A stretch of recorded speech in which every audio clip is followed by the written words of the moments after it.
ஆதியாகம புத்தகம் 50 அதிகாரங்களை கொண்ட புத்தகம். பழைய ஏற்பாட்டின் முதல் புத்தகம், தோராவிலே முதல் புத்தகம், வேதாகமத்தில் முதல் புத்தகம். அந்த முதல் புத்தகம் 50 அதிகாரங்கள் இருப்பதினால் அது மிக பெரிய புத்தகம் என்று பல நேரங்களில் நாம் அதை பெரிதாக நினைக்கிறோம். வாசிப்பதற்கு கால நேரங்களை அதிகமாக எடுக்கிறோம். 2 பிரிவுகளாக பிரிக்கலாம். பகுதி 1 முதல் 11, பகுதி 2 12 முதல் 50. முதல் பகுதியிலே 4 நிகழ்ச்சிகளை வரிசையாய் பார்த்தோம். 2ஆம் பகுதியில் 4 நபர்களை வரிசையாய் பார்க்கிறோம். இந்த 4 நபர்களில் முதலாவது நபர் ஆபிரகாம். ஆதியாகமம் 12ஆம் அதிகாரம் துவங்கி ஆதியாகமம் 25ஆம் அதிகாரம் வரைக்கும் ஆபிரகாம் என்பவரை குறித்து படிக்கிறோம். மற்ற எல்லா நபர்களை காட்டிலும் ஆபிரகாமை குறித்து அதிகமாய் படிக்க வேண்டியது இருக்கிறது. காரணம், அவர் முற்பிதாக்களில் முக்கியமானவர். எங்கள் முற்பிதாக்களான ஆபிரகாம், ஈசாக்கு, யாக்கோபு என்றுதான் தேவனை நாம் தொடர்பு படுத்தி அழைக்கிறோம். அது மட்டுமல்ல, தேவனே தம்மை வெளிப்படுத்தும் போது நான் ஆபிரகாமின் தேவனும் ஈசாக்கின் தேவனும் யாக்கோபின் தேவனுமாய் இருக்கிற கர்த்தர் என்று தம்மை வெளிப்படுத்துகிறார். ஆபிரகாம் முற்பிதாக்களின் வரிசையில் வருகிற முக்கிய நபர் மட்டுமல்ல, ஆபிரகாம் விசுவாசிகளின் தகப்பன் என்ற ஒரு ஸ்தானத்திலே இருக்கிறவர். ஆபிரகாம் பழைய ஏற்பாட்டிலே எப்படி பழைய ஏற்பாட்டு குடும்பத்திற்கு முக்கியமான முற்பிதாவாய் இருந்தாரோ, அதே போல புதிய ஏற்பாட்டிலே விசுவாச வீட்டாருக்கு, விசுவாச குடும்பத்தாருக்கு முக்கிய தகப்பனாக இருக்கிறார். பழைய ஏற்பாட்டிலே அவரை பிதா என்று அழைக்கிறோம். முற்பிதா, பிதா, முற்பிதா. புதிய ஏற்பாட்டிலே அவரை தகப்பன், விசுவாசிகளின் தகப்பன் என்று அழைக்கிறோம். பழைய ஏற்பாட்டுக்கும் புதிய ஏற்பாட்டுக்கும் தொடர்புகளை உண்டாக்குற சில நபர்கள் இருக்கிறார்கள். அதுல இயேசு கிறிஸ்து மிக முக்கியமானவர். ஏனென்றால் ஆரம்பத்திலிருந்தே ஸ்திரியின் வித்தாக அவர் வந்து சாத்தானின் தலையை நசுக்குகிறவர் என்று இயேசு கிறிஸ்துவை குறித்து பழைய ஏற்பாட்டில் முதல் தீர்க்க தரிசனம் சொல்லப்பட்டது. அதன்படி அந்த பழைய ஏற்பாட்டிலிருந்து அதே இயேசுவின் பல விதங்களில், பெயர்களில், பல பொருளில் பயணித்து புதிய ஏற்பாட்டிலே இயேசு உண்மையிலே நிரூபிக்கிறார். அவர்தான் பழைய ஏற்பாட்டிலே சொல்லப்பட்ட தீர்க்கர், மேசையா, ரட்சகர்.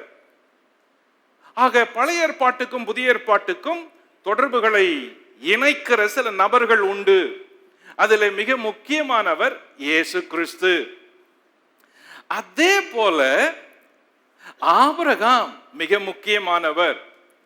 கவனியுங்கள், பலர் அதில் இருக்கலாம். ஆதியாகமம் முதல் பகுதியிலே பலருடைய பெயர்கள் சொல்லப்பட்டது.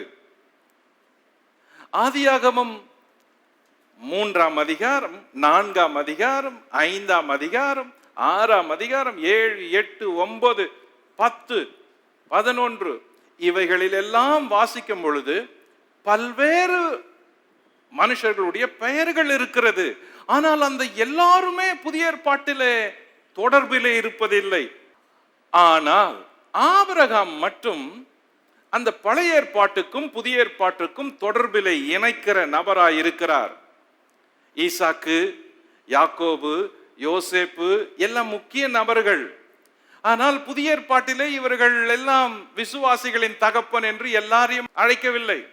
ஒரே ஒரு நபரை தான் விசுவாசிகளின் தகப்பனாகிய ஆபிரகாம்.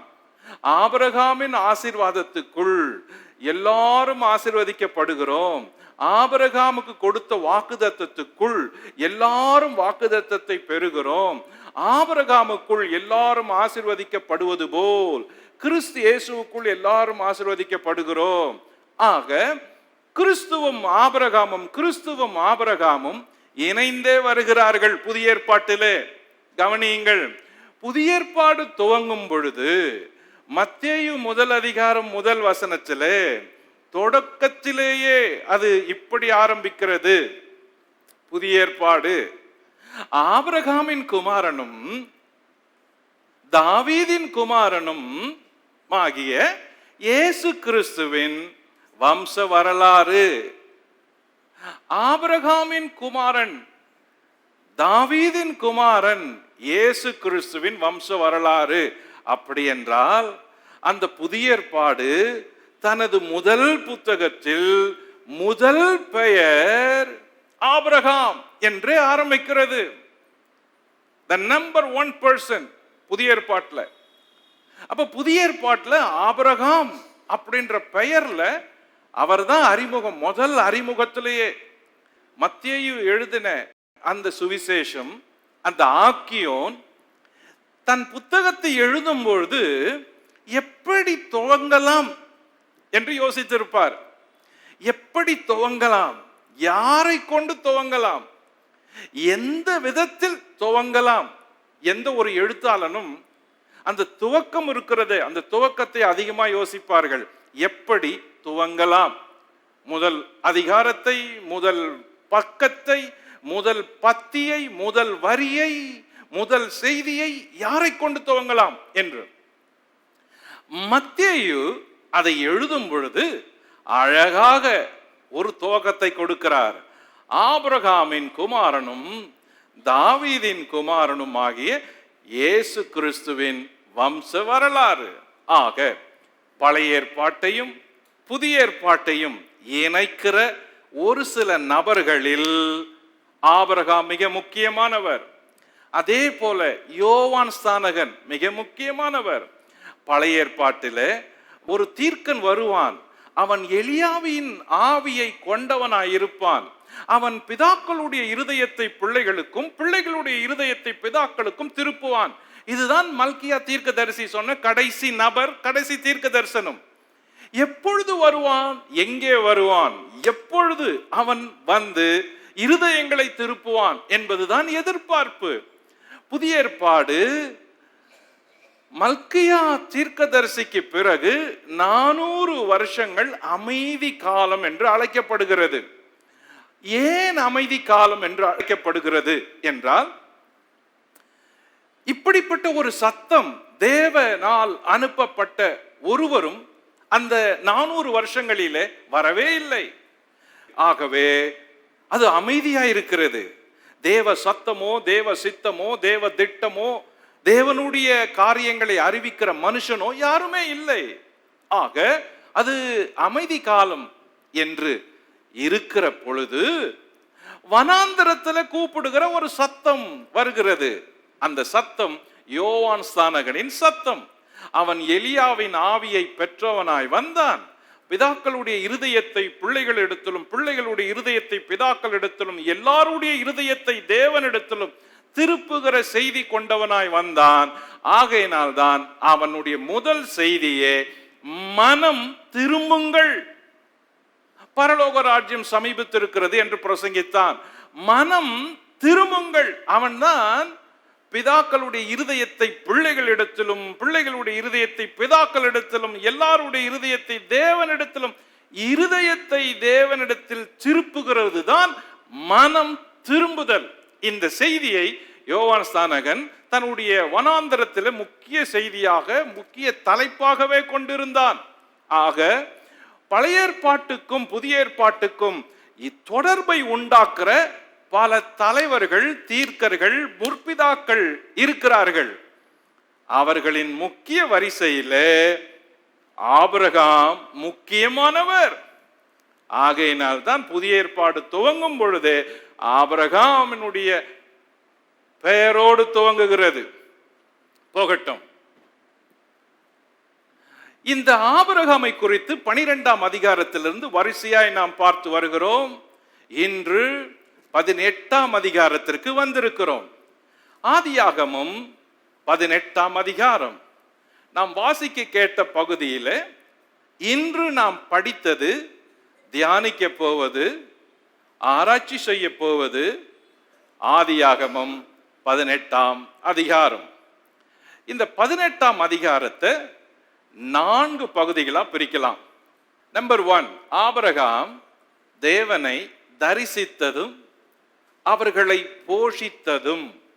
ஆதியாகமம் 18ஆம் அதிகாரம் 1 முதல் 8 வசனம் வரை.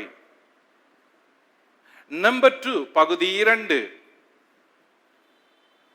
ஆபிரகாமிடம் தேவன் கேட்டதும் வாக்கு பண்ணினதும்.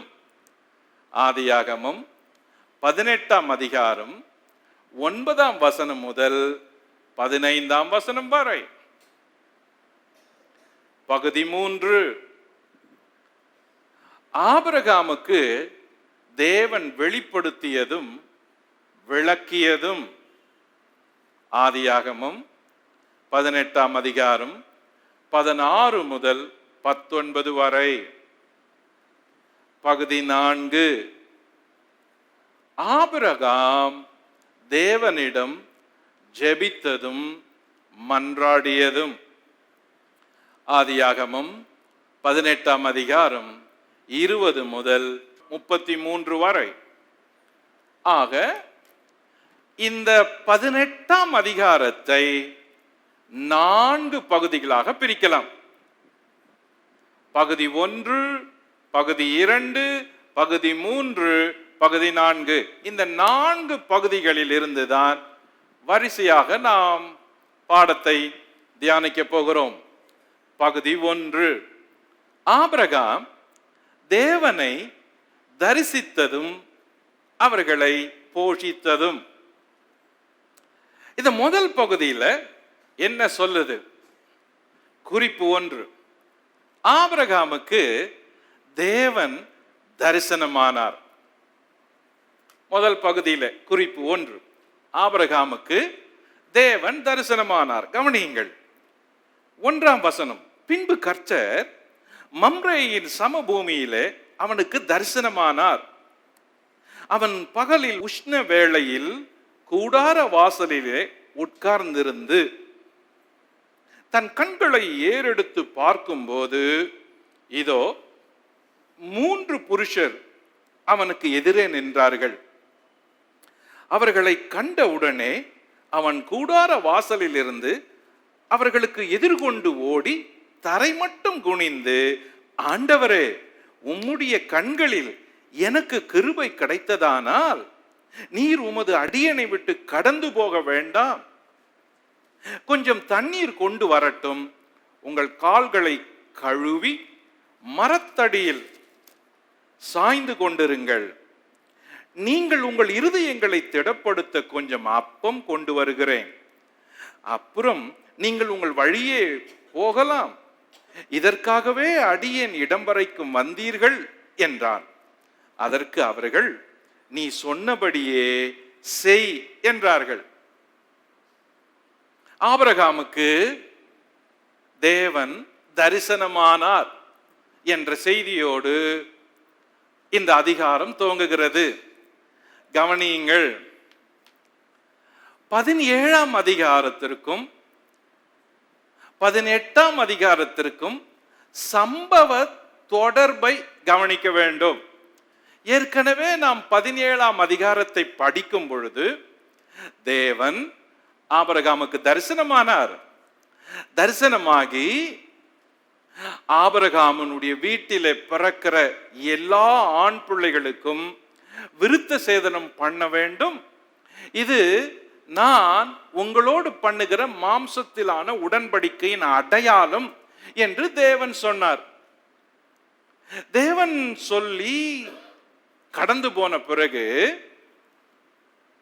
உடனே ஆபிரகாம் அந்த விருத்த சேதனத்தை செய்கிற நிகழ்ச்சியை ஆரம்பிக்கிறார். கவனியுங்கள், விருத்த சேதனத்தை பிள்ளை பிறந்த 8ஆம் நாளிலே செய்ய வேண்டும் என்பது தேவன் நியமித்த கட்டளை. ஆனால் இனி பிறக்க போகிற பிள்ளைகளுக்கு 8ஆம் நாளில் அதை செய்ய வேண்டும். ஏற்கனவே வயதாகி கிடக்கிற பல ஆண்கள், வளர்ந்து இருக்கிற ஆண்கள் எல்லாம் இப்பொழுது ஆபிரகாம் வீட்டிலே இருக்கிறார்கள். பல ஆண்கள் இருக்கிறார்கள். லோத்தை அந்நிய ராஜாக்கள் சிறைப்பிடித்து கொண்டு போன போது ஆபிரகாமுடைய வீட்டில் இருந்த 316 பேர் யுத்த வீரர்களோடு ஆபிரகாம் புறப்பட்டார். ஆக ஆபிரகாமுடைய வீட்டிலே வேலைக்காரர்கள், யுத்த வீரர்கள், ஆண்கள் இருக்கிறார்கள். ஆபிரகாம் வயதானவராய் இருக்கிறார். ஏறக்குறைய ஆபிரகாமுக்கு 98, 99 வயதினிலே அவர் நிற்கிறார். ஆபிரகாம் ஆகாருக்கு பெற்றெடுத்த பையன் 13 வயதில் இருக்கிறார். இவர்களோடு சேர்ந்து வேலைக்காரர்கள் எல்லாருக்கும் ஒரே நாளில் விருத்த சேதனம் பண்ணப்படுகிறது என்று வேதம் சொல்லுகிறது. கவனியுங்கள், எல்லாருக்கும் விருத்த சேதனம் பண்ணி அவர்கள் எப்படி இருந்திருப்பார்கள் யோசித்து பாருங்கள். விருத்த சேதனம் பண்ணப்படுகிற நிகழ்ச்சி சற்று வழி எடுக்கக்கூடியது. எந்த ஒரு மயக்க மருந்தோ மருத்துவமனையிலோ அது செய்யப்படவில்லை. ஆபிரகாமுடைய வீட்டிலே நடக்கிறது. அது சற்று கடினமான ஒன்றுதான், வழி எடுக்கக்கூடியதுதான். இந்த விருத்த சேதனம் பண்ணி முடிந்து 3 நாட்கள் ஆகிறதாம். ஆபிரகாம் அந்த வழியோடு வெளியே உட்கார்ந்து கொண்டிருக்கிறார் என்று வேறொரு புத்தகம் சொல்லுகிறது. பகல் வேளையிலே, உஷ்ண வேளையிலே, ரணத்தோடு வழியிலே இல்லை, வழியோடு, பெயினோட ஒருத்தர் உட்கார்ந்து இருக்கிறாரு. அவர் பேர் ஆபிரகாம். அவர் உட்கார்ந்து இருக்கிறப்ப தூரத்திலிருந்து 3 பேர் நடந்து வந்தார்கள் அப்படின்னு சொல்லல. கண்களை ஏறெடுக்க பொழுது என்ன பண்ணாரு? எதை பார்த்தாரு? வசனத்தை சொல்லுங்க. 3 புருஷர்களை எதிரே நின்றார்கள். திடீர்னு பார்த்தா 3 பேர் நிக்கிறாங்க.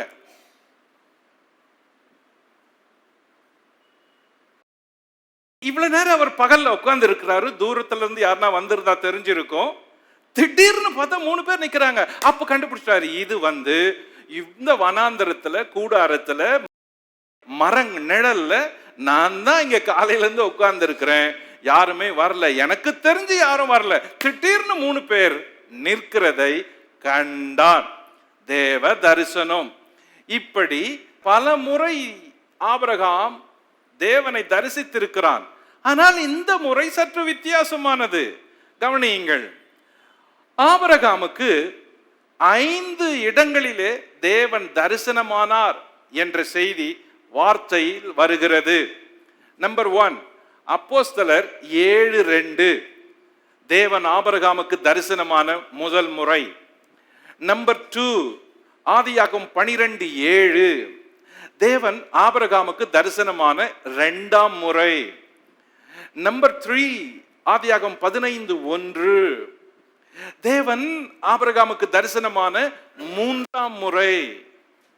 நம்பர் 4, ஆதியாகமம் 17:1 தேவன் ஆபிரகாமுக்கு தரிசனமான 4ஆம் முறை.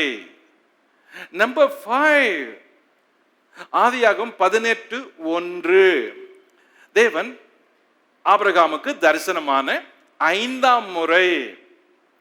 அதாவது இந்த 18ஆம் அதிகாரத்திலே ஆபிரகாம் தேவ தரிசனத்தை பார்க்கிறான். தேவன் அவனுக்கு தோன்றினார். திடீரென்று 3 நபர்கள் இருக்கிறார்கள். குறிப்பு 2, இடம். எந்த இடம்? மம்ரே என்ற இடம். கவனியுங்கள், 18ஆம் அதிகாரம் முதல் வசனம். கர்த்தர் மம்ரேயின் சமபூமியிலே அவனுக்கு தரிசனமானார். மம்ரே எப்ரோனுக்கு அருகே இருந்த சமபூமி. சவக்கடலுக்கு, உப்பு கடலுக்கு மேற்கே இருந்த ஊர். மக்கபேலா என்ற இடத்துக்கு அருகே இருந்த ஊர். இந்த மக்கபேலாவில் தான் பின்னாட்களிலே ஆபிரகாம் தன் மனைவி மரித்த போது அவளை அடக்கம் பண்ணுவதற்கு கல்லறைக்கு இடம் வாங்கினான்.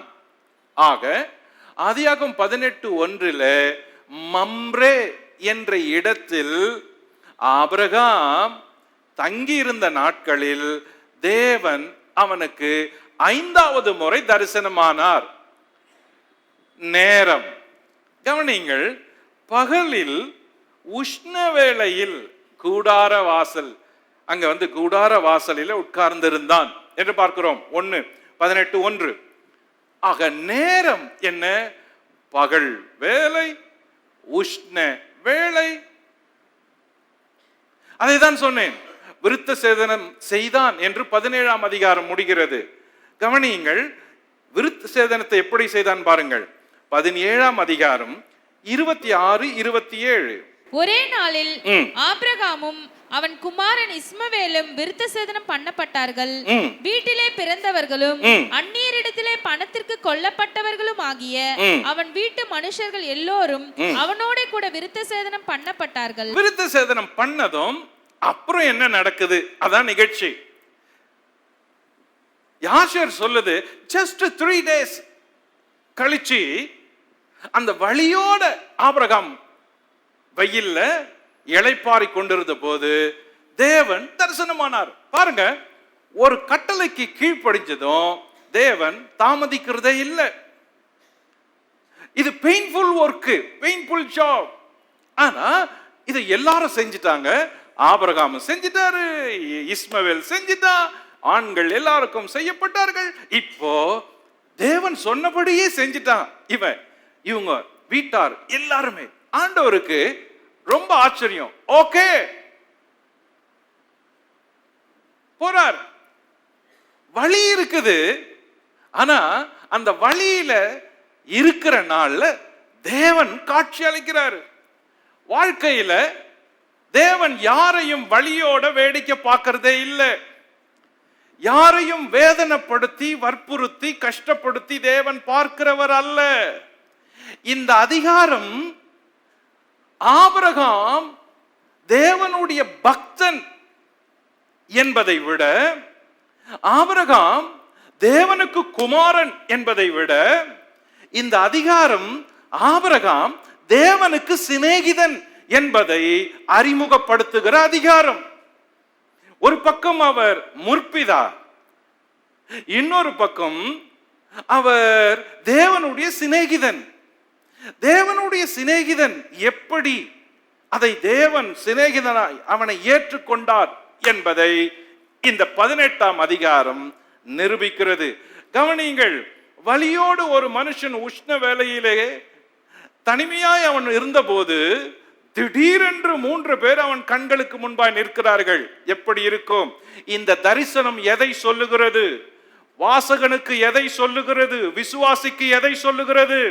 ஆண்டவர் உனக்கு சொல்லி நீ அவருக்கு கீழ்ப்படிந்து செய்யும் போது அது உனக்கு வலியா இருக்குமானால், கஷ்டமா இருக்குமானால், நஷ்டமா இருக்குமானால், அதுல ஒரு வேதனை உனக்கு இருக்குமானால், கர்த்தருக்காக அந்த வேதனையை நீ சகிக்க ஒத்துக்கொண்டிருந்தால், ஏற்றுக்கொண்டிருந்தால், தேவன் உனக்காக இறங்கி வந்து உனக்கு முன்னாலே நிற்கிறார்.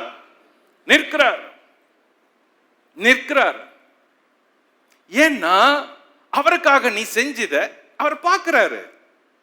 ஓகே, நேரம், இடம், மம்ரே. ஓகே, குறிப்பு 2. ஆபிரகாமுக்கு தரிசனமானவர்கள் யார்? 3 புருஷர். 18ஆம் அதிகாரம் 2ஆம் வசனம் கவனியுங்கள். 18:2. தன் கண்களை ஏறெடுத்து பார்க்கும்போது இதோ 3 புருஷர் அவனுக்கு எதிரே நின்றார்கள். 3 புருஷர். ஓகே, இந்த 3 சில இடங்களிலே ஒன்றாய் பேசுகிறார்கள். சில இடங்களில 2 பேர் பேசுகிறார்கள். அதிகபட்சம் இந்த அதிகாரத்தில் ஒருவர் பேசுகிறார். இந்த மூவர் கவனிங்கள். 18ஆம் அதிகாரம் 9ஆம் வசனம். அவர்கள் அவனை நோக்கி, அவர்கள் இந்த மூவருமே பேசுறாங்க. ஓகே, இப்போ ஒருவர் பேசுறாரு. 10ஆம் வசனத்தை கவனிங்க. அப்பொழுது அவர். சில இடத்துல 3 பேரும் பேசுறாங்க, சில இடத்துல ஒருவர் தான் பேசுறாரு. இந்த அதிகாரத்துல இந்த ஒருவர் என்று சொல்லப்படுகிற கர்த்தர் இருக்கிறாரு, அவர் தான் அதிகமா பேசுறாரு. ஆபிரகாமும் அவரிடத்துல தான் அதிகமா பேசுறாரு. அப்போ மீதி 2 பேர் எங்கே அப்படின்னா, இந்த மூவர்ல ஒருவர் கர்த்தர், 2 பேர் தூதர்கள். 19ஆம் அதிகாரம் முதல் வசனத்தை கவனியுங்கள். 19. அந்த 2 தூதரும் சாயங்காலத்திலே சோதோமுக்கு வந்தார்கள். 18 2ஆம் வசனத்துல 3 பேரு, 19 1ல 2 பேரு. அதுவும் இந்த 2 பேரு தூதர்கள் என்று அழைக்கப்படுகிறார்கள். ஒருவர் கர்த்தர் என்று அழைக்கப்படுகிறார். ஆக இந்த 3 புருஷர்களில முக்கியமானவர் கர்த்தர். ஒரு சில ஆராய்ச்சியாளருங்க சொல்றாங்க, இயேசு கிறிஸ்து பழைய ஏற்பாட்டுல பல உருவங்கள்ல வெளிப்பட்டு இருக்கிறாரு. இயேசு கிறிஸ்து ஆதியிலே இருந்தவர். பழைய ஏற்பாட்டுல பல பெயர்கள்ல தூதர்களாகவும் சத்தமாகவும் மனுஷனோட பேசி வெளிப்பட்டார் என்பதை சில வியாக்கியானம் செய்கிற வேத வல்லுநருங்க சொல்றாங்க.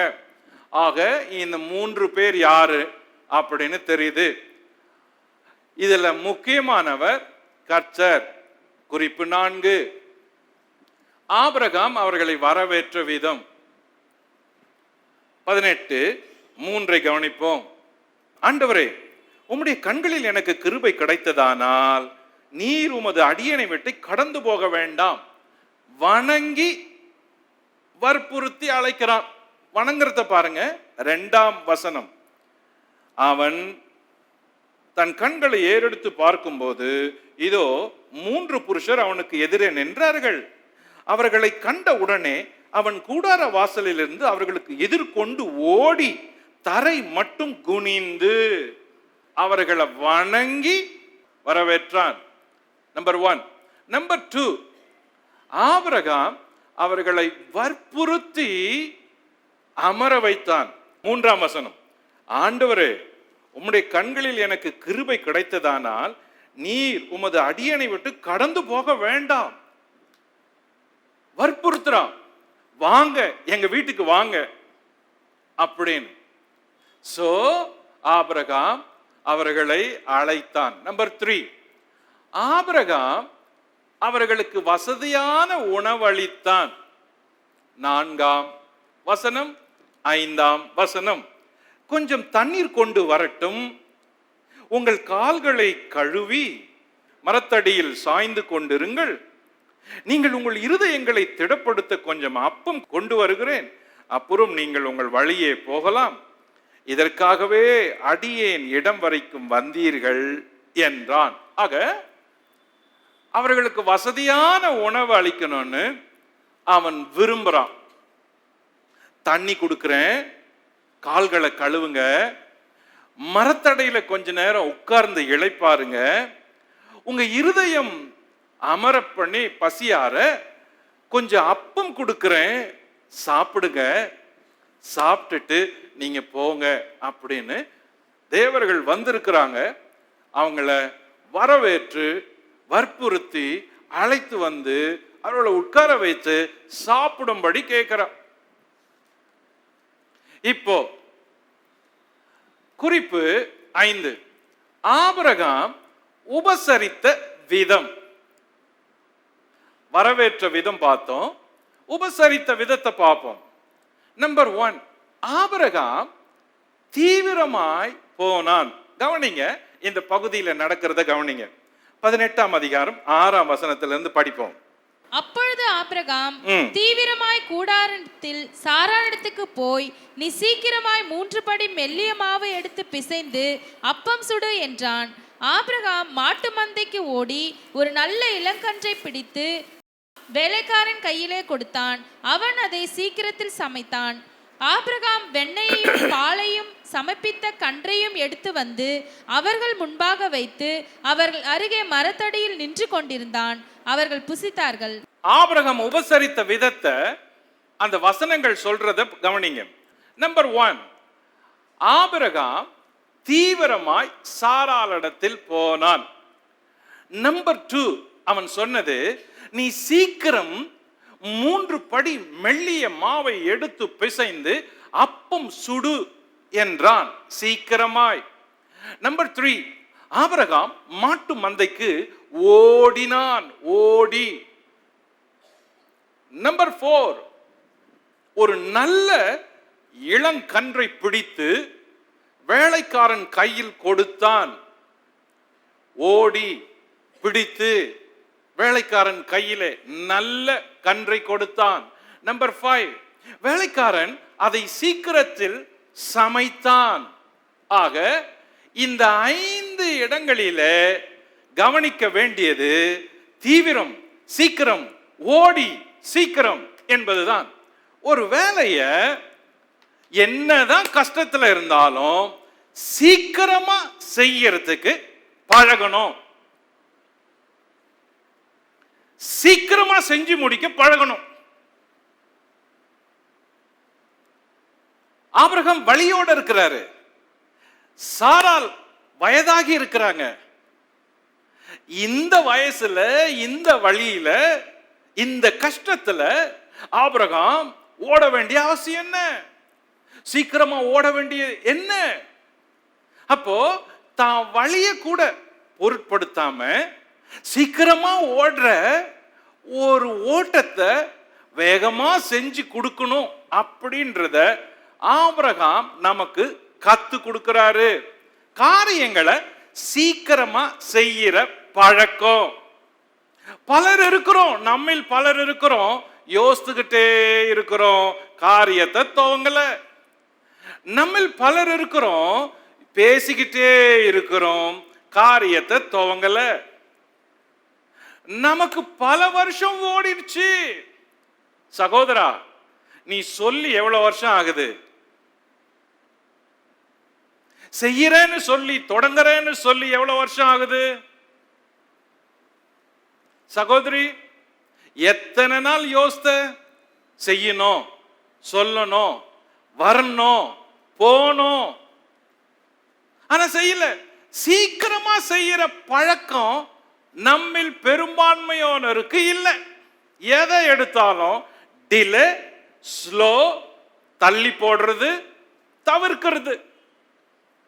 இது ஒரு வியாதி மாதிரி பலர் ஆக்கிரமிச்சு இருக்குது, பெரும்பான்மையான விசுவாசிகளை, கிறிஸ்தவங்களை.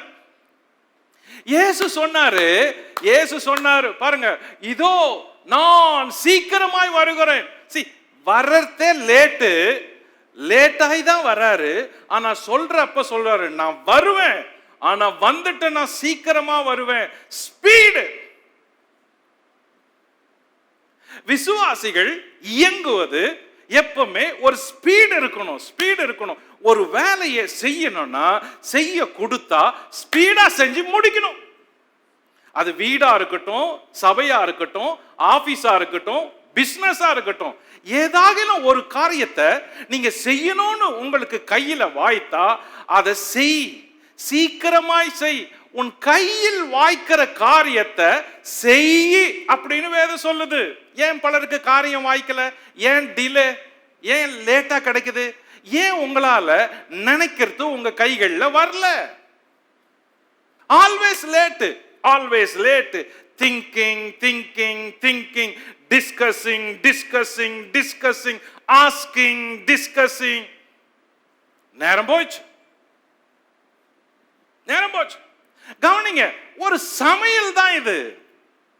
ஜஸ்ட் ஒரு சமையல். ஒரு வயதான தகப்பனிடத்துல கத்துக்க வேண்டிய பாடத்தை பாருங்க. சீக்கிரம், தீவிரம்.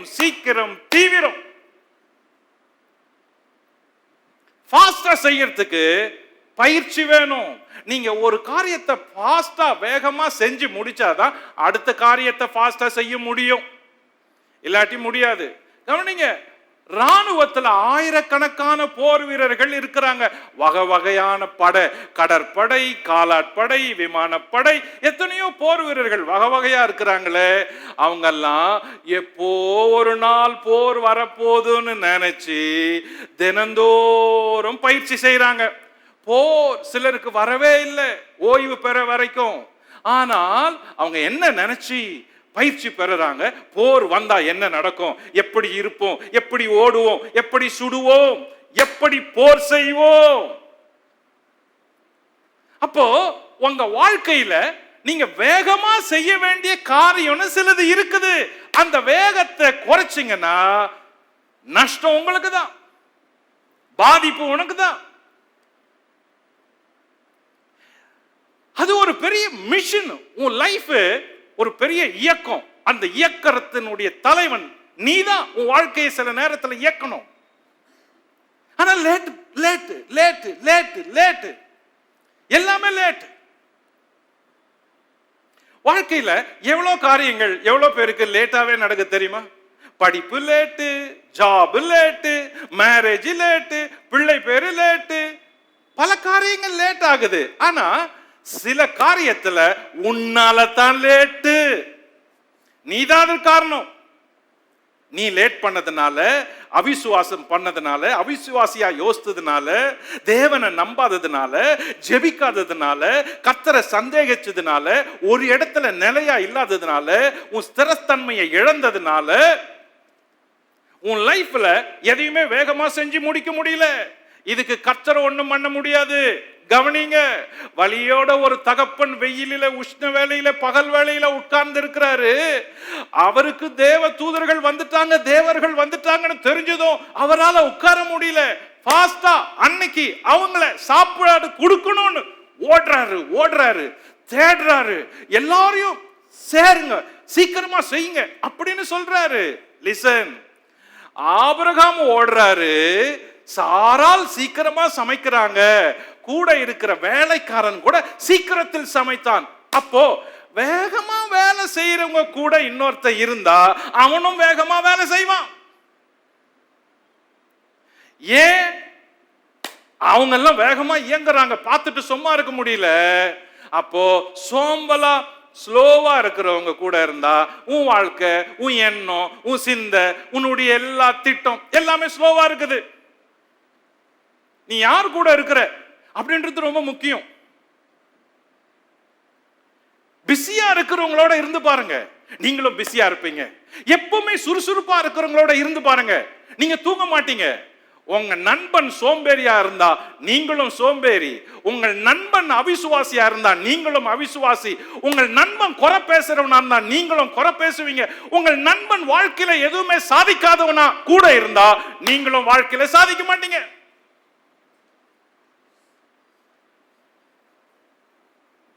அதுக்குதான் உன் ஃப்ரெண்ட சொல்லு, நீ யாருன்னு உன்னை குறிச்சு சொல்றேன் அப்படின்னாங்க. நீ யாரு கூட இருக்கிற, நீ எந்த சபைக்கு போற அது கூட முக்கியம். ஏன்னா தரிசனம் உள்ள ஒரு சபை உன்னை தரிசனக்காரனா மாத்தும். நீ எந்த ஜெபக்குழுவுல பங்கேற்கிற, ஏன்னா நீ எதுக்காக ஜெபிக்கிற, உன்னுடைய ஜெபம் உன்னுடைய இருதயம் எதுக்கு என்பதை காட்டும். நீ எங்க இருக்கிற, எந்த நிலத்துல விழுந்திருக்கிற விதையே. ஒரு விதை வழியில விழுந்துச்சு, ஒரு விதை கல்லுல விழுந்துச்சு, பாறையில, ஒரு விதை முள் விலையில விழுந்துச்சு, ஒரு விதை நல்ல நிலத்துல விழுந்துச்சு. 3 நிலத்துல விழுந்த விதைகள் பலன் கொடுக்கல, கொடுத்துச்சு, முளைச்சுது, வந்துச்சு, பாதியில நின்னுச்சு, வளரவே இல்லை. நல்ல நிலத்துல விழுந்த விதை இருக்குதே, அதுதான் 30, 60, 100. ஆக நீ எங்கே இருக்கிற அது ரொம்ப முக்கியம். நல்ல நிலமா நீ விழுந்திருந்தா, நல்ல நிலத்துல இருந்தா, நல்ல ஆட்களோட இருந்தா, தரிசனக்காரர்களோட இருந்தா, பரிசுத்தத்தோட இருந்தா, விசுவாசத்தை பேசுறவங்களோட இருந்தா நீயும் அதே போல இருப்ப. இந்த 3 பேருக்கும் பலன் கொடுக்கல, 3 பேருக்கும் ரேங்க் ஷீட் இல்ல, 3 பேர்ல ஒருத்தர் கூட 30 வாங்கல, 20 வாங்கல. ஆனா நல்ல நிலத்துல விழுந்த விதைகள் மட்டும் வாங்குச்சு. அதனுடைய பொருள் என்ன? நீ எந்த இடத்துல இருக்கிற அதை பொறுத்து தான் உன்னுடைய பலன். நீ எந்த இடத்துல இருக்கிற அதுல இருந்து தான் உன்னுடைய மார்க், மதிப்பெண், பலன் 30, 60, 100 தீர்மானிக்குது. சீக்கிரம். இன்னைக்கு நான் உங்க எல்லாருக்கும் சொல்றேன், இங்க இருக்கிற இந்த 200 பேருக்கு சொல்றேன், வாழ்க்கையில எதை செஞ்சாலும் வேகமா செய்யுங்க, சீக்கிரமா செய்யுங்க, பதட்டமா இல்ல, சீக்கிரமா ஆக்டிவா ஸ்பீடா செய்யணும். பதட்டம் அல்ல இதுக்கு பொருள், பரபரப்பு அல்ல, நிதானம் ஆனால் வேகம். வேகம் விவேகம். ஒரு சபை எப்படி வளரும்? எல்லாரும் சேர்ந்து வேகமா ஒரே காரணத்தை செய்யறப்ப. கிறிஸ்தவங்களுக்கு சொல்றேன், என்ன காரியத்தை வேகமா செய்றீங்க? கிறிஸ்தவங்களே, எது நீங்க வேகமா செய்யற காரியம்? ஒரு நாள் சொல்லுங்க. ஊழியத்துல கூடி ஒரே இருதயத்தோட வேகமா அனல் பறக்க, ஒரே வேகத்துல, ஒரே சிந்தையில, ஏக சிந்தையில, ஏக இருதயத்துல என்ன செய்யறோம் சொல்லுங்க பாப்போம். இல்லையே, இல்ல இல்ல. வரும், திரளா வரும். ஆனா செயல்ல அப்படி வேகம் இல்லை. இன்னும் செய்யறவங்களுக்கு விவேகம் இல்லை. ஆபிரகாம் முற்பிதா, நம் தகப்பன், எவ்வளவு வழியிலும் ஒரு பாடத்தை கத்து கொடுக்கிறாரு பாருங்க. நீ வழியோட இருக்கலாம் மகனே, மகளே, வழியோட இருக்கலாம். ஆனால் கர்த்தருக்காக நீ வேகமா செய்யறத குறைக்காத, குறைக்காத, ஸ்பீடப் பண்ணு. பெயினை பார்க்கிற ஒருத்தர் இருக்கிறாரு, வழியை பார்க்கிற ஒருத்தர் இருக்கிறாரு. அதுக்கு தான் அவர் உனக்கு முன்னாலே வந்தாரு, நீ பார்க்கணும்னு, உன்னை பார்க்கணும்னு. தீவிரம், சீக்கிரம், ஓடுதல். ஆக உபசரிக்கிற வேலையை செஞ்சவங்க 3 பேரு. ஆபிரகாம், சாராள், வேலைக்காரன் கூட அதே ஸ்பீட்ல இருந்தான். டைமுக்கு அந்த தேவர்களுக்கு சாப்பாடு வந்துச்சு. தேவதூதர்கள் கவனிங்க, குறிப்பு 6. அந்நியரை உபசரிக்கிறதுன்றது இதுதான். சோ புதிய ஏற்பாடு பேசுறப்ப இதே மாதிரி எல்லாருக்கும் நடக்கும் அப்படின்னு பேசல. புதிய ஏற்பாட்டு ஆக்கியோன் பேசுறப்ப பாருங்க பாருங்க விசுவாசிகளே, பழைய ஏற்பாட்டுல என்ன நடந்துச்சுன்னா, இப்படி ஒரு சம்பவம் நடந்துச்சு. வழியில வந்தவங்க அவங்க வீட்டுல வாசல்ல வரைக்கும் கூப்பிட்டு வாங்க சாப்பிடுங்கன்னு சொன்னாங்க. ஆனா அவங்களுக்கு முடிவு என்ன தெரியுமா? பின்னாலதான் தெரியும் அவங்க தேவ தூதர்கள் அப்படின்னு. அதனால புதிய ஏற்பாட்டு விசுவாசிகளே, அந்நியரை உபசரிங்க. ஒரு சிலர் அப்படி உபசரிச்சு தேவ தூதர்களையே உபசரிச்சுட்டு இருக்கிறாங்க அப்படின்னு கத்து கொடுக்குது. ஆபிரகாம் நமது முற்பிதா. புதிய ஏற்பாட்டு பிள்ளைகளுக்கு ஆபிரகாம் சொல்லி கொடுக்கிற பாடம் என்ன? அந்நியரை உபசரியுங்கள். உதாரணத்துக்கு சில வசனங்களை கவனிப்போம், யாரெல்லாம் அப்படி சொல்லி இருக்கிறாங்கன்னு. நம்பர் 1, எபிரேய ஆக்கியோன். எபிரேயர் எழுதின நிருபம் 13ஆம் அதிகாரம். எபிரேயருக்கு எழுதின நிருபம் 13ஆம் அதிகாரம் 2ஆம் வசனம். அந்நியரை உபசரிக்க மறவாதிருங்கள், அதனாலே சிலர் அறியாமல் தேவதூதரையும் உபசரித்ததுண்டு. அந்நியரை மேல ஒரு வசனம் இருக்குது, 1ஆம் வசனம். சகோதர சிநேகம் நிலைத்திருக்க கடவுது. 2ஆம் வசனம், அந்நியரை உபசரிக்க மறவாதிருங்கள், அதனால சிலர் அறியாமல் தேவதூதரையும் உபசரித்தது உண்டு. கட்டப்பட்டு இருக்கிறவர்களோட நீங்களும் கட்டப்பட்டவர்கள் போல அவர்களை நினைத்துக் கொள்ளுங்கள்.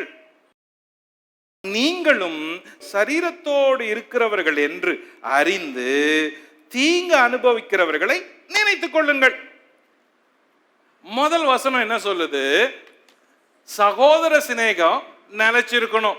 ஓகே, பெரும்பான்மையா என்ன பண்றோம்? நம்ம தெரிஞ்சவங்க கிட்ட மட்டும் பேசுவோம், தெரியாதவங்க கிட்ட பேச மாட்டோம். தெரிஞ்சவங்க கிட்ட மட்டும் உட்கார பார்ப்போம், தெரியாதவங்க கிட்ட உட்கார மாட்டோம். பக்கத்துல தெரிஞ்சவங்க கிட்ட கை குலுப்போம், பேசுவோம், தெரியாதவங்க கிட்ட பேச மாட்டோம். அப்போ எபிரேய ஆக்கியோன் சகோதர சிநேகம் வளர்றதுக்கு என்ன வழி அப்படின்னு சொல்றாரு. எப்படி சகோதர சகோதரிகள் சிநேகம் சபையில பெருகும் அப்படின்னா, வழக்கமா என்ன நடக்குது சபையில? நீங்க வருவீங்க, நீங்க உட்காருவீங்க, பாடுவீங்க, செய்தி கேட்பீங்க, ஆராதனை முடியும், கூட்டம் முடிஞ்சதும் நீங்க மட்டும் எழுந்து போயிடுவீங்க. யாருக்கிட்ட யாரும் பேசுறது இல்லை. யோசித்து பாருங்க, சபையில ஒரு வாரத்துல எவ்வளவு பேர் புது ஆட்கள் வராங்க தெரியாது. சபையில நீங்க வந்தப்ப, கூட்டத்துக்கு வந்தப்ப பக்கத்துல புதியவரா பழையவரா அப்படின்னு உங்களுக்கே தெரியாது. இவர் நம்ம சபையா, இவர் இயேசுவை ஏத்துக்கினவரா, இவர் எப்படி ஏத்துக்கினாரு, எப்ப ஏத்துக்கினாரு யாருக்கும் தெரியாது. ஆனா ஒரே சபை. எபிரேய ஆக்கியோன் சொல்றான், brother brother brother brother, listen listen listen. யாரோடும் பேசாம ரிசர்வ்டா வந்து போயிடுறிய பிரதர். எப்படி நீ ரிசர்வ்டா இருந்தா எப்படி பிரதர்ஸ்ங்க வளருவாங்க? பிரதர் பிரதர், தனியா வந்து தனியாவே யாருக்கிட்டையும் பேசாத, நீ மட்டும் அமைதியா உட்காந்து சபை முடிஞ்சதும் போயிடுறிய பிரதர், எப்படி மற்றவங்க வருவாங்க?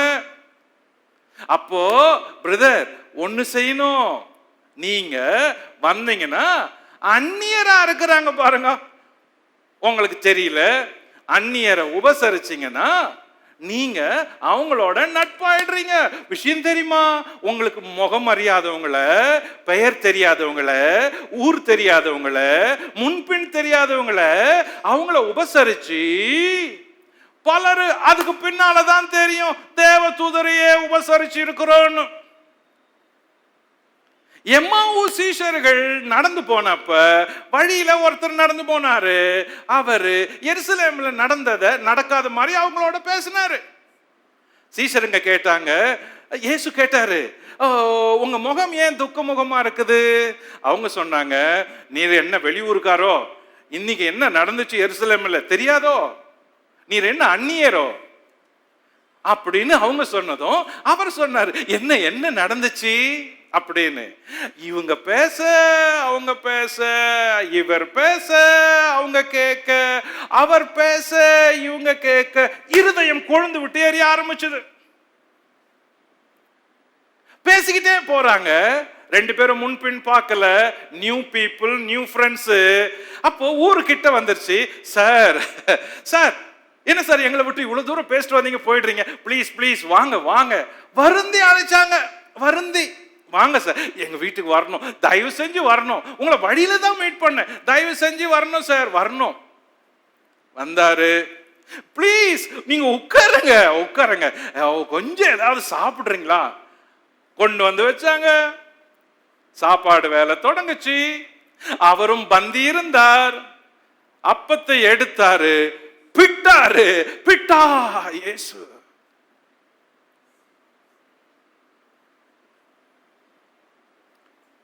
How to increase souls? ரிசர்வ்டா இருந்தா இன்க்ரீஸ் ஆகாது. நீங்க மட்டும் வந்து போனா, பேசாத இருந்தா, ரிசர்வ்டா இருந்தா, ரொம்ப செல்ஃபிஷா இருந்தா, யாரோடும் பேசாத பழகாத சிரிக்காத கை குலுக்காத போயிட்டே இருந்தா எப்படியும் யாரும் சந்திக்கவே முடியாது. அந்நியரை உபசரிச்சாங்க. அதனால சகோதர சிநேகிதம், சகோதரிகள் சிநேகிதம் சபையில பெருகணும்னா, பிரதர்ஸ் பிரதர்ஸ் நீங்களே போய் தெரியாதவங்களுக்கு கை கொடுத்து, I am so and so sir, I am so and so, who are you sir, அப்படின்னு பேசி நீங்க எங்க இருக்கிறீங்க, எப்ப ரட்சிக்கப்பட்டீங்க, உங்க வாழ்க்கையில என்ன நடந்துச்சு, நீங்க என்ன கஷ்டத்துல இருக்கிறீங்க, நான் உங்களுக்கு எப்படியாவது ஜெபம் பண்ணலாமா, வரீங்களா, நான் வரட்டுமா அப்படின்னு ஒவ்வொரு சகோதரனும் புது புது சகோதரனை, அந்நிய சகோதரிய பார்த்து விசாரிக்கணும்னு எபிரேய ஆக்கியோன் ரெக்கமெண்ட் பண்றாரு. அப்படி பண்ணீங்கன்னா அந்நியர்கள் உங்களோட சிநேகிதர்கள் ஆவாங்க. இப்படி ஒவ்வொரு சிநேகிதனும் ஒவ்வொரு அந்நியனை சிநேகிதனாக்குவது ஆத்தும அறுவடைக்கு உதவுது. நம்ம நினைச்சிட்டு இருக்கிறோம் ஆத்தும அறுவடைனா நம்ம போய் மேடையில பேசணும், ஒவ்வொரு வீட்டில் போய் ட்ராக்ஸ் கொடுக்கணும், மெகாபோன்ல பேசணும், தெரு வீதியில நின்று பேசணும்னு. சார், முதல்ல பிரதர் சபைக்கு வர முதல்ல உங்க சபையில இருக்கிற உங்க பக்கத்து சீட்ல இருக்கிறவங்க கிட்ட பேசுங்க.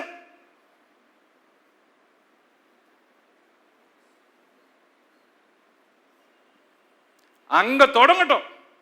சிஸ்டர், உங்க பக்கத்து சீட்ல வலதுபுறம் இடதுபுறம் இருக்கிறாங்களே, அங்க தொடங்கட்டும். ஏன் தெரியுமா? அவங்க கூட தேவனுடைய பிள்ளைதான். நீ மட்டும் இல்ல, உன்ன மாதிரி இன்னொரு தேவனுடைய பிள்ளை உன் பக்கத்திலேயே இருக்குது. ஆனா திரும்பி கூட பார்க்க மாட்டீங்களே. ஓகே, சகோதர சிநேகம். நம்பர் 2, இயேசு சொன்னாரு மத்தேயு 25, மத்தேயு 25க்கு வாங்க. மத்தேயு 25 31. அன்றியும் மனுஷகுமாரன் தமது மகிமை பொருந்தினவராய் சகல பரிசுத்த தூதரோடு கூட வரும்போது தமது மகிமையுள்ள 35. பசியாயிருந்தேன், எனக்கு போஜனம் கொடுத்தீர்கள், தாகமாயிருந்தேன், என் தாகத்தை தீர்த்தீர்கள், அந்நியனாயிருந்தேன், என்னை சேர்த்து கொண்டீர்கள். அதாவது நான் இதுக்கு முன்னாடி உங்களுக்கு ஃப்ரெண்டு கிடையாது, அறிஞ்சது கிடையாது, முன்பின் பார்த்தது கிடையாது. ஆனா யாரு சேர்த்ததுன்னா தேவனுடைய பிள்ளைங்க. கவனிங்க.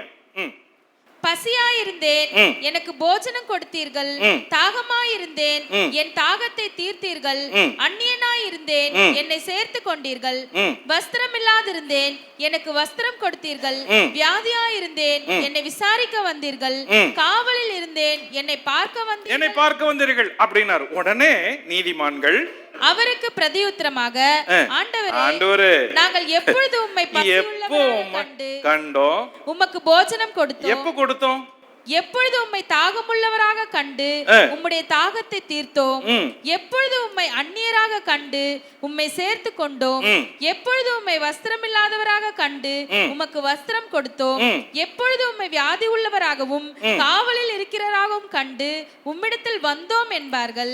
அதற்கு ராஜா பிரதியுத்தரமாக, மிகவும் சிறியவராகிய என் சகோதரரான இவர்களில் ஒருவனுக்கு நீங்கள் எதை செய்தீர்களோ அதை எனக்கே செய்தீர்கள் என்று மெய்யாகவே உங்களுக்கு சொல்லுகிறேன் என்பார்.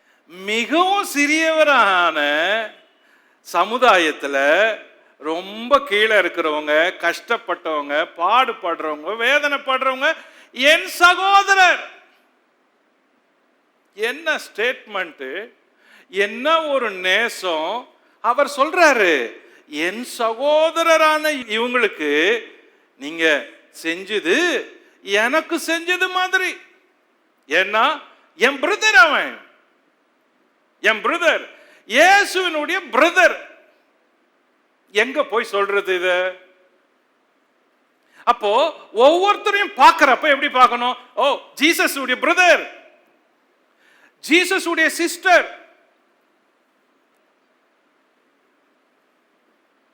ஜீசஸ் உடைய பிரதர், சீஃப் மினிஸ்டர் பிரதர் அப்படின்னு ஒருத்தர் கண்டுபிடிச்சிங்கன்னா எப்படி ஓடுவோம்? பிரைம் மினிஸ்டருடைய பிரதர்,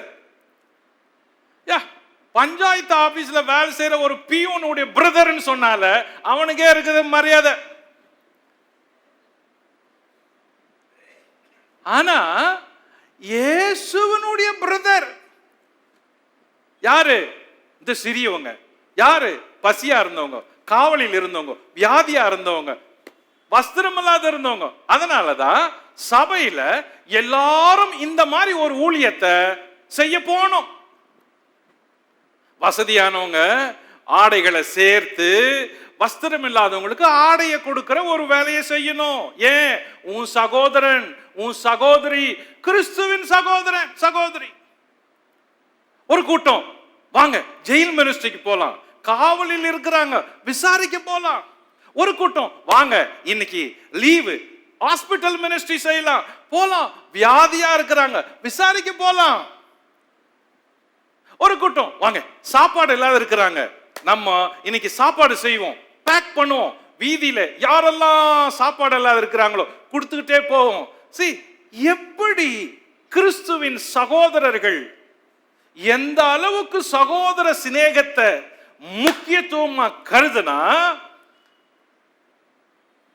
இப்படிப்பட்டவங்க தான் இயேசுவுக்கு செய்யறது, இப்படிப்பட்டவங்க தான் தேவ தூதரை கூட தரிசிப்பாங்க. செல்ஃபிஷ் பீப்புள் இப்போ வாழ்ற எல்லா சந்ததியிலும் சுயநலம் விம்பி கிடக்குது, வியாபித்து கிடக்குது. One more, number 3, 1 தீமோத்தேயு 3:2. கண்காணியானவன் குற்றம் சாட்டப்படாதவனும் ஒரே மனைவியுடைய புருஷனும் ஜாக்கிரதை உள்ளவனும் தெளிந்த புத்தி உள்ளவனும் யோக்கியதை உள்ளவனும் அந்நியரை உபசரிக்கிறவனும் போதக சமர்த்தனுமாய் இருக்க வேண்டும். தீத்து 1:8. அந்நியரை உபசரிக்கிறவனும் நல்லோர் மேல் பிரியமுள்ளவனும் தெளிந்த புத்தி உள்ளவனும். ஓகே, அப்போ லீடர்களுக்கு பேசுறாரு பவுல். ஏன்? adding souls, reaching souls in a different way, approaching in a different way. Okay, number 4, பேதுரு 1 பேதுரு 4:9. முறுமுறுப்பில்லாமல் ஒருவரை ஒருவர் உபசரியுங்கள். Number 5, 3 யோவான் 5. பிரியமானவனே, நீ சகோதரருக்கும் அந்நியருக்கும் செய்கிற யாவற்றையும் உண்மையாய் செய்கிறாய். ரெக்கமெண்டேஷன் அந்த யோவான் எழுதுறாரு, சின்ன நிருபம் எழுதுறாரு, பிரியமானவனே. ஆனா நமக்கு எது தெரியுமா ரொம்ப பழக்கம்? பிரியமானவனே, உன் ஆத்துமா வாழ்வது போல் நீ எல்லாவற்றிலும் வாழ்ந்து சுகமா இருக்கும்படி அதே ஆக்கியோன்னு எழுதுறான். பிரியமானவனே, எல்லாரையும் சேர்த்து உபசரி, உன்னால முடிஞ்சதை செய், வா. சோல் வின்னிங் என்றது இதுலயும் வர்றது, நாட் ஓன்லி பிரீச்சிங். ஓகே, குறிப்பு 6ல வேதம் புதிய ஏற்பாட்டு பகுதியில அந்நியரை உபசரிக்கிறது எப்படி அப்படின்னு சொல்லி பல உதாரணங்களை சொல்லி இருக்குது. பலர், எபிரேய ஆக்கியோன் சொன்னாரு, இயேசு சொன்னாரு, பவுல் சொன்னாரு, பேதுரு சொன்னாரு, யோவான் சொன்னாரு. ஆக காரியத்தின் கடைத்தொகை என்ன அப்படின்னா, ஆபிரகாம் கூட அப்படிதான் உபசரிச்சாரு. முடிவுல தெரிஞ்சது, அவங்க தேவ தூதர்களும் தேவனும் வந்தாங்க, சாப்பிட்டாங்க அப்படின்னு. அந்த மாதிரி புதிய ஏற்பாட்டு விசுவாசிகள் கூட அந்நியரை உபசரிக்கணும்னு சொல்லுது. ஆக ஆதியாகமம் 18ஆம் அதிகாரத்தின் முதல் பகுதி நமக்கு கற்றுக் கொடுக்கிற பாடங்கள் பல. பகுதி 2, ஆபிரகாமிடம் தேவன் கேட்டதும் வாக்கு பண்ணினதும். ஆதியாகமம் 18:9 8-9 கவனிங்க. ஆபிரகாம் வெண்ணையையும் பாலையையும் சமைப்பித்த கன்றையும் எடுத்து வந்து அவர்கள் முன்பாக வைத்து அவர்கள் அருகே மரத்தடியில் நின்று கொண்டிருந்தான். அவர்கள் புசித்தாங்க. ஓகே, புசித்து முடியுது. செகண்ட் பார்ட்ல கவனிங்க. அவர்கள் அவனை நோக்கி, உன் மனைவி சாராள் எங்கே? இவ்வளவு நேரம் அவங்க எதுவும் பேசல.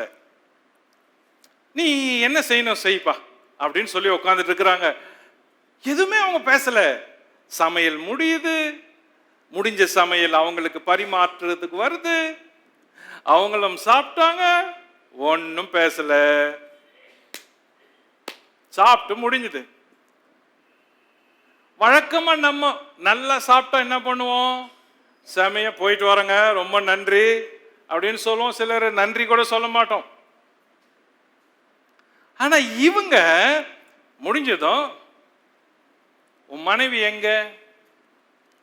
உன் மனைவி சாராள் எங்க? தேவன் கேட்டது கேள்வி. சாராள் சீனுக்கு வரல, வெளியவே வரல, உள்ள இருந்தாங்க. நான் நினைக்கிறேன் இந்த தேவ தூதர்களும் தேவனும் தேவ தூதர்களும் திடீர்னு வந்ததுனால அந்த அம்மா ஒருவேளை எதிர்பார்க்கல போல, ஒருவேளை மேக்கப் பண்ணாத இருந்தாங்களோன்னு கூட யோசித்தேன். மேபி நைட்டிலே இருந்திருப்பாங்களோ, மேக்கப் பண்ணாத இருந்திருப்பாங்களோ, யாருன்னா வராங்கன்னு தெரிஞ்சுதான் மேக்கப் பண்ணியாவது ரெடியா இருந்திருப்பாங்க. இந்த 3 பேரும் திடீர்னு வந்துட்டாங்க. அவங்க கேஷுவலா இருந்தாங்க. சரி, இவர் போற அவசரம், இவர் ஆல்வேஸ் வேலை. சரி, இந்த வயசான காலத்துல இவர் சொன்னாருன்னு அந்த அம்மாவை சமைச்சு கொடுத்துட்டு உள்ளவே இருக்குது. ஆனா அது நினைக்கவே இல்லை தன்னை கேட்பாங்கன்னு. அந்த அம்மா என்ன நினைச்சிச்சு? சாப்பிட்டுட்டு போயிடுவாங்க, ஓகே நம்ம வேலை முடிஞ்சுது அப்படின்னு நினைச்சிச்சு.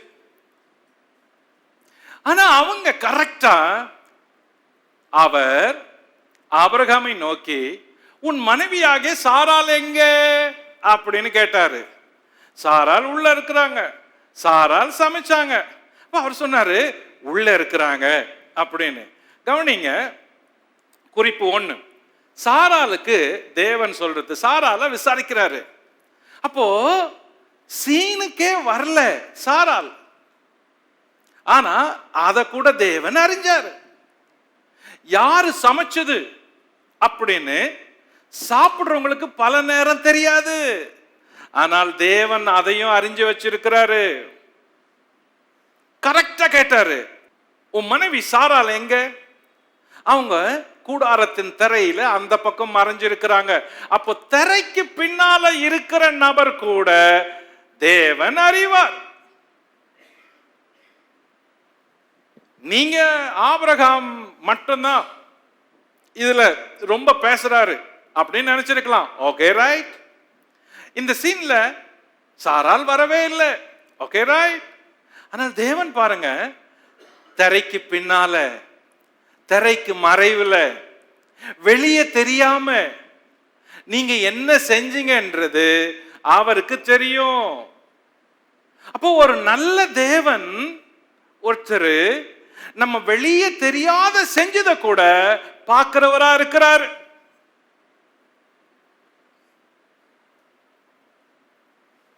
அவருக்கு தெரியுது யார் இதுக்கு ஒர்க் பண்ணது, எவ்வளவு பெயின், எவ்வளவு கஷ்டம், எவ்வளவு நேரம் என்ன பண்ணாங்க தெரியுது. ஆனா அவங்க வெளியவே வரல. சகோதரனே, சகோதரியே, நீ வெளியே தெரியாம பல காரியத்தை செய்யலாம், ஆனால் அது மனுஷருக்கு தெரியாம இருக்கலாம். முடிவு தேவன் மட்டும் அதை பார்க்கிறவரா இருக்கிறாரு. அவருக்கு தெரியும், அவருக்கு தெரியும். நம்ம நினைக்கிறோம் யாரு நம்மளை பார்க்க போறா, யார் நம்மளை பத்தி பேச போறா, இவ்வளவு கஷ்டப்பட்டுக்கிறேன் குடும்பத்துக்கு யார் சொல்ல போறா, இவ்வளவு கஷ்டப்பட்டுக்கிறேன் யார் நம்மள. ஆனால் திரைக்கு பின்னால இருக்கிற நபரை கூட பெயர் சொல்லி அழைக்கிற ஒரு தேவன் இருக்கிறாரு.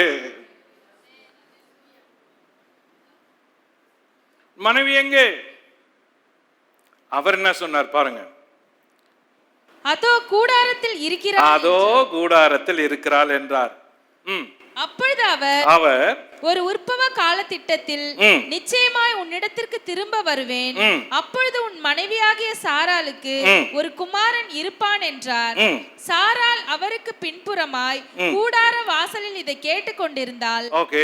ஆபிரகாமும் சாராளும் வயது சென்று முதிர்ந்தவர்களாய் இருந்தார்கள். ஸ்திரீகளுக்குள்ள வழிபாடு சாராளுக்கு நின்று போயிற்று. ஆகையால் சாராள் தன் உள்ளத்திலே நகைத்து, நான் கிழவியும் என் ஆண்டவன் முதிர்ந்த வயதும் உள்ளவருமான பின்பு எனக்கு இன்பம் உண்டாயிருக்குமோ என்றால். அப்பொழுது கர்த்தர் ஆபிரகாமை நோக்கி, சாராள் நகைத்து நான் கிழவியாய் இருக்க பிள்ளை பெறுவது மெய்யோ என்று சொல்வானேன். கர்த்தரால் ஆகாத காரியம் உண்டோ?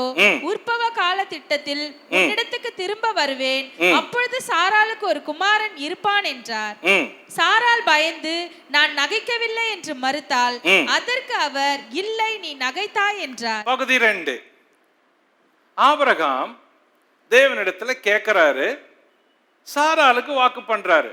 இந்த பகுதியை 3 தலைப்புல படிக்கலாம். நம்பர் 1, குறிப்பு 1, சாராளுக்கு எதிர்காலத்தில் நடக்க போகுது என்ன அப்படின்னு சொல்றாரு.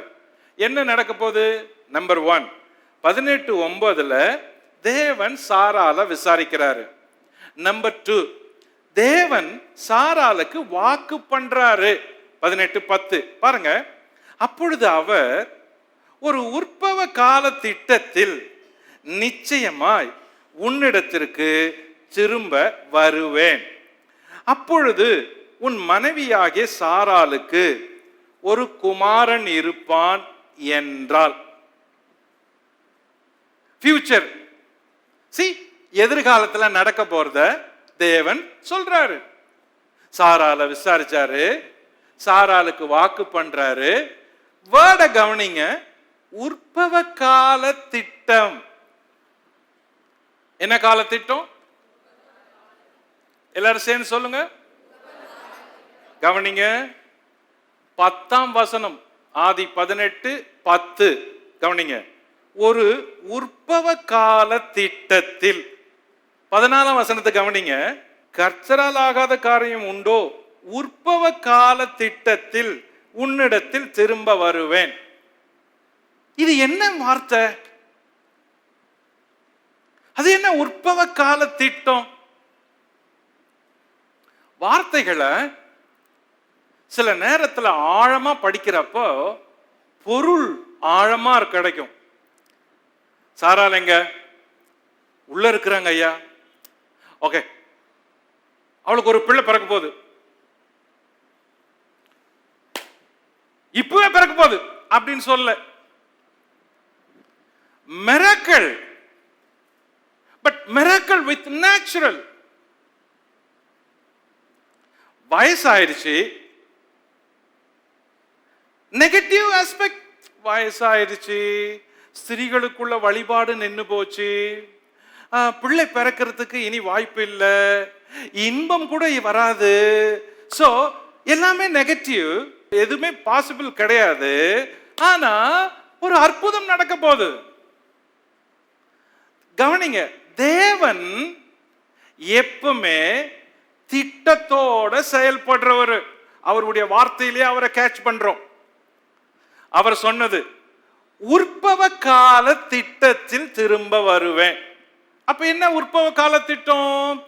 அந்த பெண்மணிக்கு வயது ஆயிட்டு, நான் அற்புதம் செய்வேன், பிள்ளை பிறக்கும்.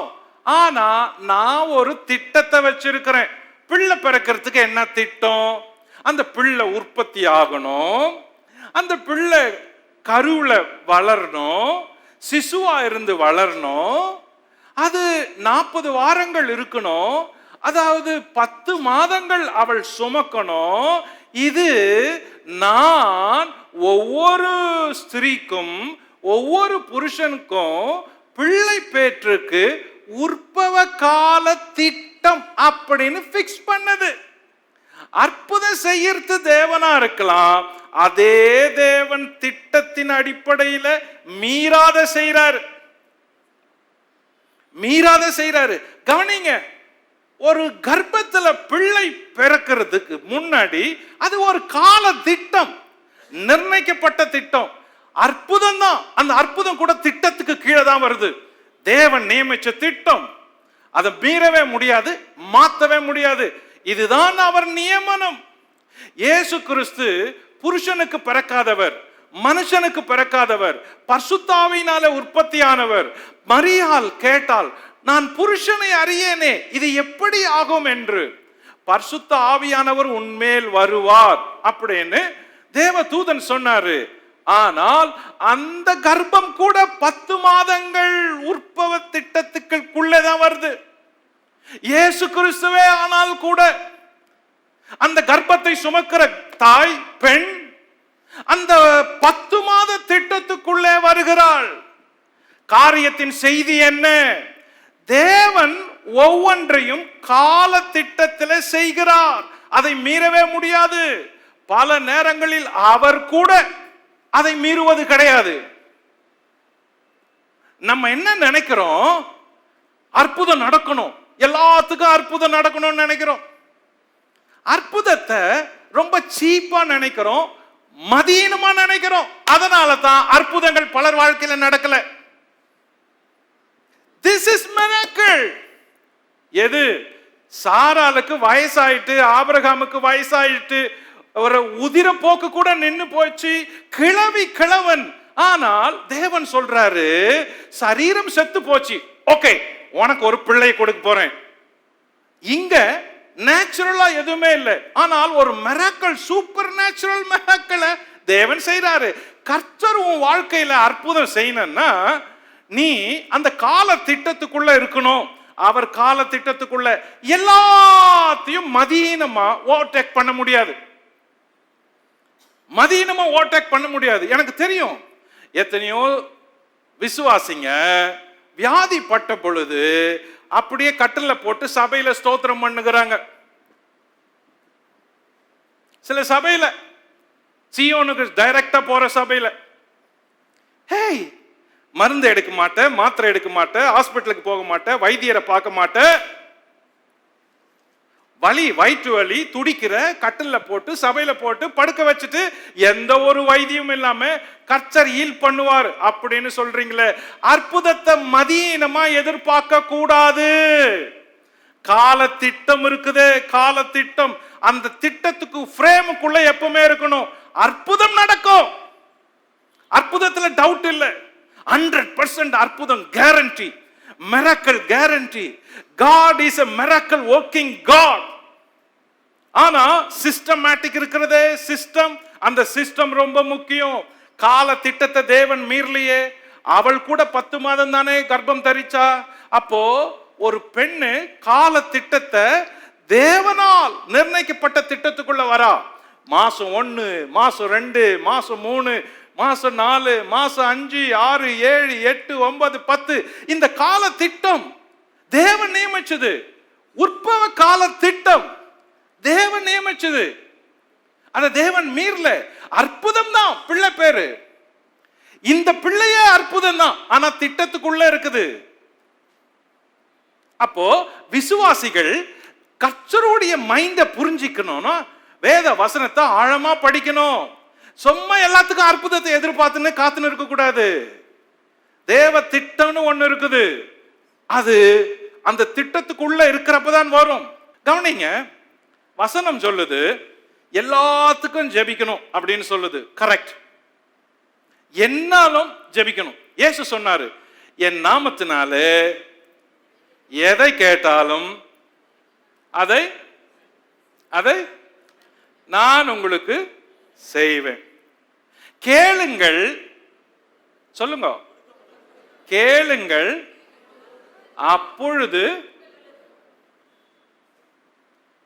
என்ன என்ன பொருள்? கேளுங்கள் அப்பொழுது கொடுக்கப்படும். Okay, go and pray, ask God.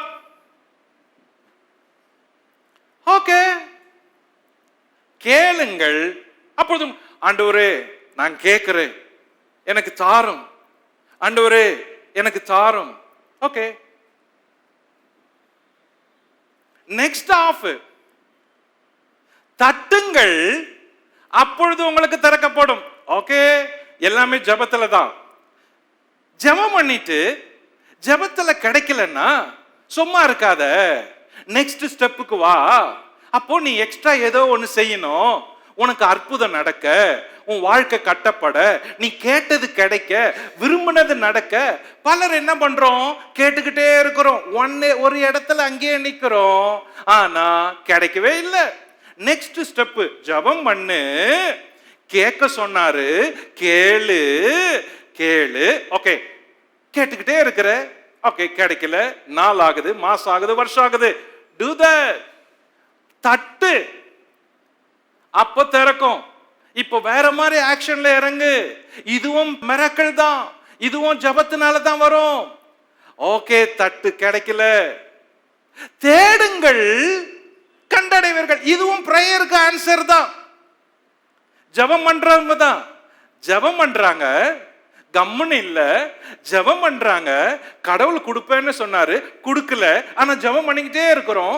எதுவுமே செய்யாத இருக்க கூடாது, ஜெபம் பண்ணணும். ஓகே, லேட் ஆகுது, கிடைக்கல, நினைக்கிறது நடக்கல, time delay, do that, change பண்ணு, தட்டு, எங்கனா போய் தட்டி ட்ரை பண்ணு. ஜெபத்துக்கு பதில் அங்க இருக்குது. ஆண்டவர் யார் மூலமாவது பேசி ரெடி பண்ணி வச்சிருப்பாரு. வாசலை திறக்கிறதுக்கு உனக்கு உதவுவாங்க. சோ பிரேயருக்கு ஆன்சர் இங்க இல்லனா, உன் ரூம்ல இல்லனா, வெளியே இருக்கலாம்.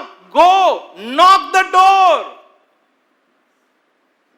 நீ பதில் பெறத்துக்கு ஜெபம் பண்ணணும், பதில் பெறத்துக்கு தட்டணும், தேடணும், கொடுக்க கூட கொடுக்கணும். நீ கொடுக்கலன்னா பெறவே முடியாது. அப்போ இது தேவன் நியமிச்ச கால திட்டம். இது ஒரு திட்டம். உதாரணம் சொல்றேன். ஆண்டவரே, எனக்கு பசி எடுக்குது, இப்ப எனக்கு பசி எடுக்குது, எனக்கு சாப்பாடு வேணும் அப்படின்னு கேட்கிறோம். ஓகே, உன் ஜெபத்தை நான் கேட்டேன். வானத்தை நோக்கி பார், மேலிருந்து சரவணா ஓட்டல்ல இருந்து ஒரு பொட்டலம் கீழே விழுகிறது அப்படின்னு எந்த பதிலும் வராது. பண கஷ்டம், ஜெபம் பண்றோம். ஆண்டவரே, எனக்கு கடன் பிரச்சனை. ஓகே, கடன் பிரச்சனை, பணம். அற்புதம் செய்யற தேவன் மேல பணத்தை பாக்கெட்டை திறந்து கொட்டல. அப்ப எப்ப நடக்கும்? எப்படி நடக்கும்? உன் ஜெபத்துக்கு பதில் கொடுக்கிறதுக்கு கர்த்தர் வேற ஒரு இடத்தை வச்சிருக்கிறாரு, வேற ஒரு ஆளை வச்சிருப்பாரு, வேற ஒரு ஊரை வச்சிருப்பாரு, இடத்தை வச்சிருப்பாரு, யாரோ ஒருத்தரை வச்சிருப்பாரு. அப்போ ஒருத்தருக்கு ஒருத்தர் செய்யற உதவியில தேவன் கிரியை செய்யறாரு. இதான் திட்டம். திட்டம் டைமுக்கு எல்லாத்தையும் செய்யறது ஒரு திட்டம். உங்க வாழ்க்கையில டைமுக்கு எல்லாத்தையும் செய்யணும். இது தேவ திட்டம். அந்த திட்டத்தை புரிஞ்சுக்கிட்டு செய்யணும். டைமுக்கு ஸ்கூல்ல சேர்க்கணும், டைமுக்கு ஸ்கூல்ல படிக்கணும், டைமுக்கு மேரேஜ் பண்ணணும், டைமுக்குள்ள பிள்ளைய பெற்றெடுக்கணும். தேவ திட்டம். அப்பனா பிரதர், அற்புதம் நடக்காதா? அற்புதங்கள் நடக்கும். நேச்சுரல் வித் மிராக்கிள்ஸ் ஒன்னு இருக்குது, சூப்பர் நேச்சுரல் வித் மிராக்கிள்ஸ் அப்படின்னு ஒன்னு இருக்குது. கானா ஒரு கல்யாணத்துக்கு இயேசு போனாரு. திராட்சை ரசம் குறைஞ்சு போச்சு, தண்ணீரை ஊற்ற சொன்னாரு, நேச்சுரல். எடுத்து கொடுங்கன்னாரு, மிராக்கிள். Natural with miracle. குருடன் ஒருத்தன் வந்தான், நான் பார்வையடைய வேண்டும், கீழே இருந்த சேற்றை பூசினாரு, போய் சீலோவாம் குளத்துல கழுவுனாரு, நேச்சுரல் வித் மிராக்கிள். எசேக்கியா ராஜா, அவன் மேல 10 போட்டாங்க, அவன் சிக்கா இருந்தான், நேச்சுரல் வித் மிராக்கிள். எல்லாத்துக்கும் மிராக்கிள் செய்யற தேவன் தான், செய்யறது அவர்தான். ஆனா நீ வெறும் ஒர்க் பண்ணாத, எதிர்பார்க்காத, மதீனமா எதிர்பார்க்க கூடாது. அங்கதான் உன் மிராக்கிள் மிஸ் ஆகுது, அங்கதான் மிஸ் ஆகுது. ஓகே, இஸ்ரவேல் மக்கள் 40 வருஷம் வனாந்தரத்துல வராங்க. பகலில் மேகஸ்தம்பம், இரவுல அக்னி. Super natural. 40 வருஷம் வந்ததும் கானானுக்குள்ள போயிடுறாங்க.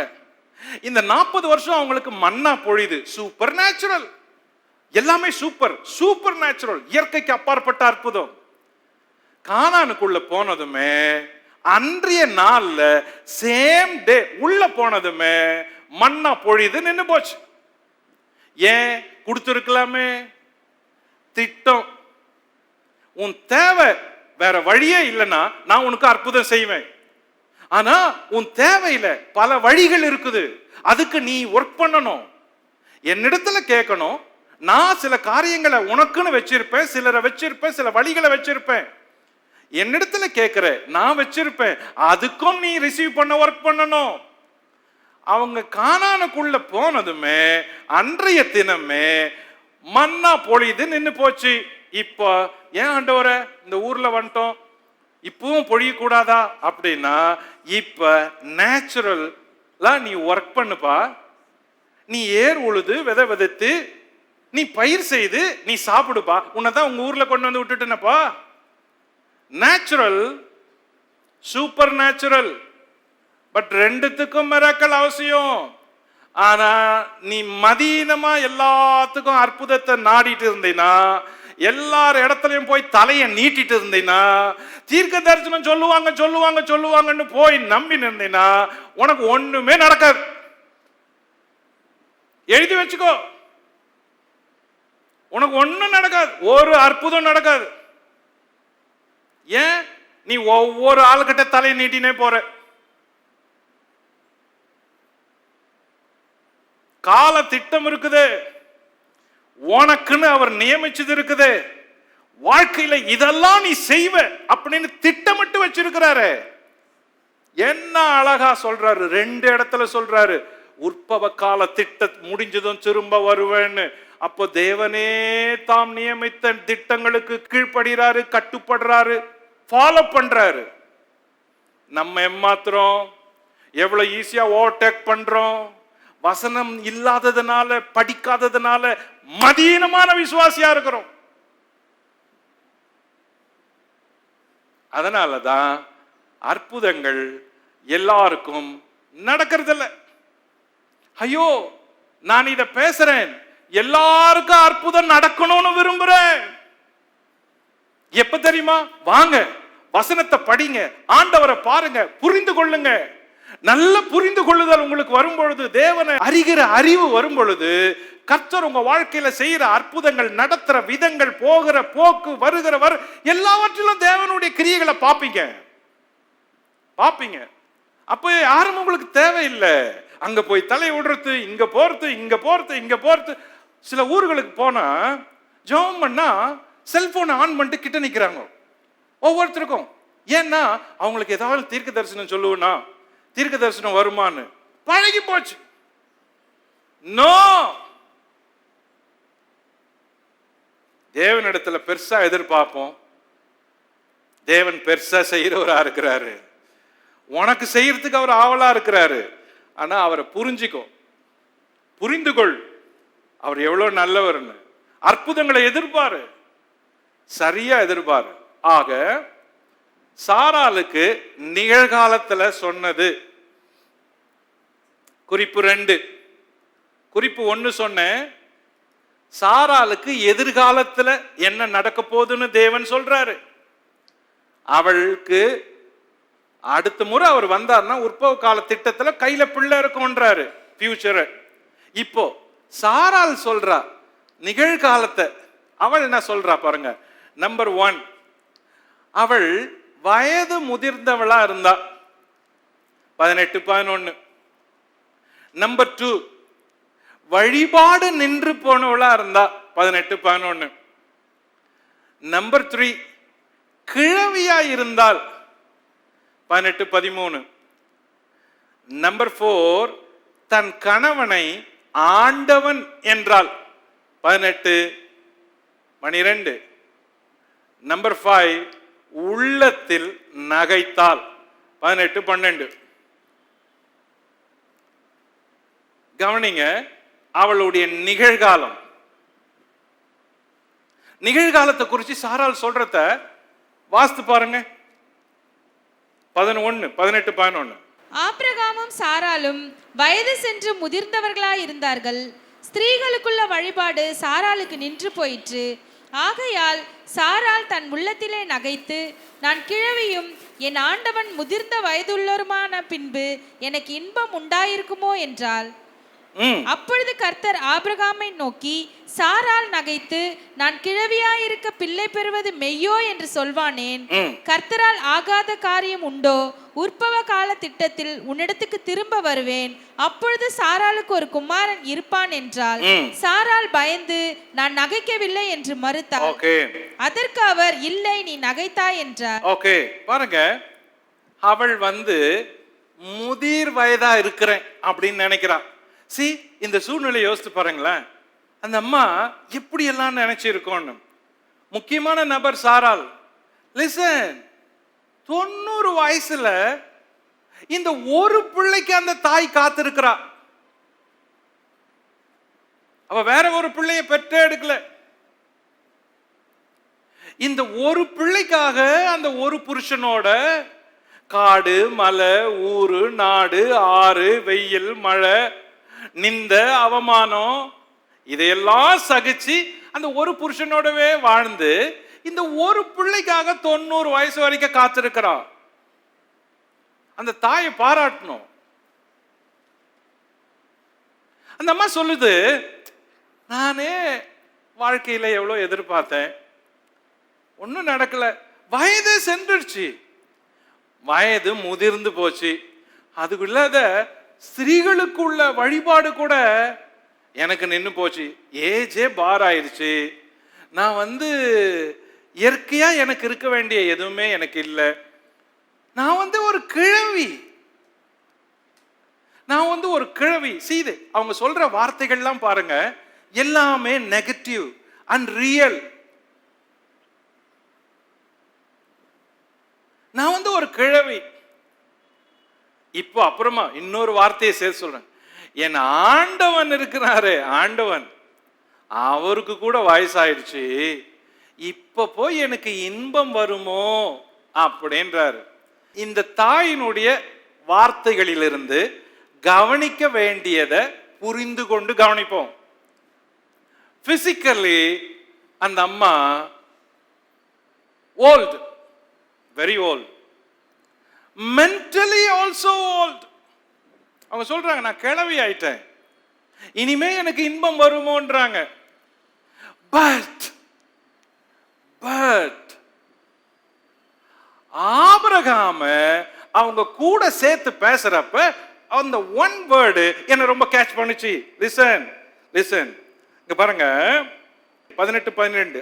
ஆகையால் சாரால் தன் உள்ளத்தில் நகைத்து, சிரிப்பு வருது, நான் கிழவியும் என் ஆண்டவன் முதிர்ந்த வயது உள்ளவருமான பின்பு எனக்கு இன்பம் வருமோ. என் புருஷன்னு சொல்லல, என் கணவர்னு சொல்லல, என் வீட்டுக்காரன்னு சொல்லல, இங்க என் ஆண்டவன் அப்படின்னு தன்னுடைய ஹஸ்பண்டுடைய பேரை அந்த அம்மா சொல்ற விதம் இந்த வயசுல மாறி இருக்குது, மாறி இருக்குது. வயசு ஆக ஆக ஆக ஒரு ஆண் மதிப்பை எதிர்பார்ப்பார். வயசு கூட கூட கூட அவர் அதிகமான மதிப்பை எதிர்பார்ப்பது இயல்பு. வயசு கூட கூட கூட கூட நேசம் குறைவது கூட இயல்பு. பவுல் எழுதும் பொழுது, ஸ்திரீகளே உங்கள் புருஷருக்கு கீழ்ப்படியுங்கள், புருஷர்களே உங்கள் மனைவிக்கு கீழ்ப்படியுங்கள் அப்படின்னு எழுதல. புருஷர்களே உங்க மனைவியை நேசிங்க அப்படின்னு சொல்றாரு. இங்க கீழ்ப்படிய சொல்றாரு, இங்க நேசிக்க சொல்றாரு. வாழ்க்கையில கீழ்ப்படிதலும் நேசமும் உறவுகளை ஸ்ட்ராங் ஆக்குது. கீழ்ப்படிதலும் நேசமும். ஏன் ஒருத்தரை நேசிக்க முடியல? கீழ்ப்படிகிறதே இல்லை. கீழ்ப்படிஞ்சா நேசிக்கலாம். ஏன் ஒருத்தரை கீழ்ப்படுகிறது இல்ல? ஏன் ஒருத்தர் கீழ்ப்படுகிறது இல்ல? நேசிக்கிறதே கிடையாது. உனக்கு என்ன கீழ்ப்படியணும்? ஒரு அன்பு இல்லை, உனக்கு என்ன கீழ்ப்படியணும்? அப்போ அன்பு இல்லாத இடத்துல கீழ்ப்படிதல் இல்லை. அன்புள்ள வார்த்தைகளை போட்டு பாருங்க, எவ்வளவு பெரிய ஆளானாலும் மஞ்சிடறான். அதுக்குதான் ஐ லவ் யூ அப்படின்னு ஒரு சின்ன வேர்டுக்கு இருக்கிற மதிப்பு இருக்குது, ரொம்ப பெரிய வேல்யூ. அந்த ஒரு ஐ லவ் யூ எழுதிக்கணும், லெட்டர்ல வச்சுக்கணும், பஸ்ஸா காலேஜா ஏன் சுத்தி நிற்கிறான் வாலிபன்? அவன் லெட்டரை கேட்ச் பண்ணி பாருங்க, லெட்டர்ல ஒண்ணுமே இருக்காது, just one word I love you letter கொடுக்கறதுக்கு. அதான் பெரிய லவ் லெட்டர். அந்த ஒரு லவ் லெட்டர் கொடுக்கறதுக்கு அதுக்குள்ள ஐ லவ் யூன்னு எழுதிட்டு ஏன் சுத்துறான்?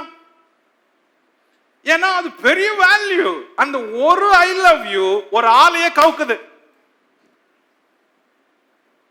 அன்பும் கீழ்ப்படிதலும் இருந்தா வாழ்க்கையில இன்பம் இருக்குது, பிளவுகளும் சண்டைகளும் இல்ல, இணைவு இருக்குது. இப்ப இந்த கீழ்ப்படிதலும் அன்பும் பெருக பெருக மரியாதை கூடுது. இப்ப என்ன சொல்றாங்க, அந்த அம்மா இவ்வளவு வருஷம் அவங்களோட வாழ்ந்துட்டாங்க, இப்போ என் ஆண்டவன் அப்படின்னு அவரை சொல்றாங்க.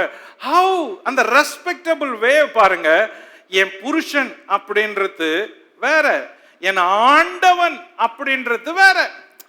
ஆரம்பத்துல கல்யாணம் ஆனப்ப அந்த லவ் பண்றதுக்கு முன்னாடி ஹே டார்லிங் அப்படின்னு சொல்லும், அப்புறம் வாங்க போங்கன்னு வாங்க, அதுக்கப்புறம் கொஞ்சம் ஒரு சிலர் பெயர் சொல்லுவாங்க. வாங்க போங்கன்னு தொடங்கி அப்புறம் பெயர் சொல்றதுல போய் முடியும். நான் ஒரு ஊர்ல போயிருந்தேன். அவங்க இங்க இருக்கிறப்ப, அந்த கப்பல் கல்யாணம் ஆனவங்க அவங்க இங்க இருக்கிறப்ப, அதோ என் ஹஸ்பண்ட் இருக்கிறாரு அப்படின்னு சொல்லிச்சு. ஓகே, அவங்க வெளிநாட்டுக்கு போயிட்டாங்க. வெளிநாட்டில் போன எல்லாரும் பேர் சொல்லி தான் கூப்பிடுவாங்க ஹஸ்பண்ட. அங்க போனதும் அவங்க ஹஸ்பண்ட ஏய் சுரேஷ் அப்படின்னுச்சு. நம்ம போனோம், என்னடா இது நமக்கே ஒரு மாதிரி இருக்குது, சுரேஷ். அதுவும் பிறகு கொஞ்ச நாள் கழிச்சு ஏய் சு அப்படின்னுச்சு. சோ முதல்ல வாங்க போங்கல தொடங்கி, அப்புறம் பெயர் சொல்லல தொடங்கி, அந்த பெயரையே சுருக்கி சுரேஷ சூக்கு வந்துடுச்சு. நல்ல வேலை ஷூன்னு கூப்பிடல. ஆண்டவன் அப்படின்னு சொன்னது என்ன தெரியுமா? ஒரு ஆணை ஒரு பெண் வயது ஆக ஆக மதிப்பு கூட்டும் பொழுது அந்த உறவுகள் இறுக்கமாகுது. இததான் பேதுரு எழுதுறப்ப எழுதுறாரு. 1 பேதுருக்கு 1 பேதுரு 3:5. இப்படியே பூர்வத்தில் தேவனிடத்தில் நம்பிக்கையாயிருந்த பரிசுத்த ஸ்திரீகளும் தங்களுடைய புருஷர்களுக்கு கீழ்ப்படிந்து தங்களை அலங்கரித்தார்கள். அந்தபடியே சாராள் ஆபிரகாமை ஆண்டவன் என்று சொல்லி அவனுக்கு கீழ்ப்படிந்திருந்தால், நீங்கள் நன்மை செய்து ஒரு ஆபத்துக்கும் பயப்படாதிருந்தீர்களானால் அவளுக்கு பிள்ளைகளாய் இருப்பீர்கள். ஆபிரகாமுக்கு பிள்ளைகளா இருப்போன்றது பழக்கம், வாஸ்தவம். சாராளுக்கு பிள்ளைகளா இருக்கிறது எப்படி பெண்களுக்கு சொல்றாரு பேதுரு. சாராளுக்கு பொண்ணுங்களா எப்படி இருக்க முடியும்? ஆபிரகாமுக்கு நான் சன்னு அப்படின்னு சொல்லலாம், சாராளுக்கு நான் டாட்டர் அப்படின்னு எப்படி சொல்ல முடியும்? அவர் சொல்றத கவனிங்க. பேதுரு சொல்றாரு, அந்தபடியே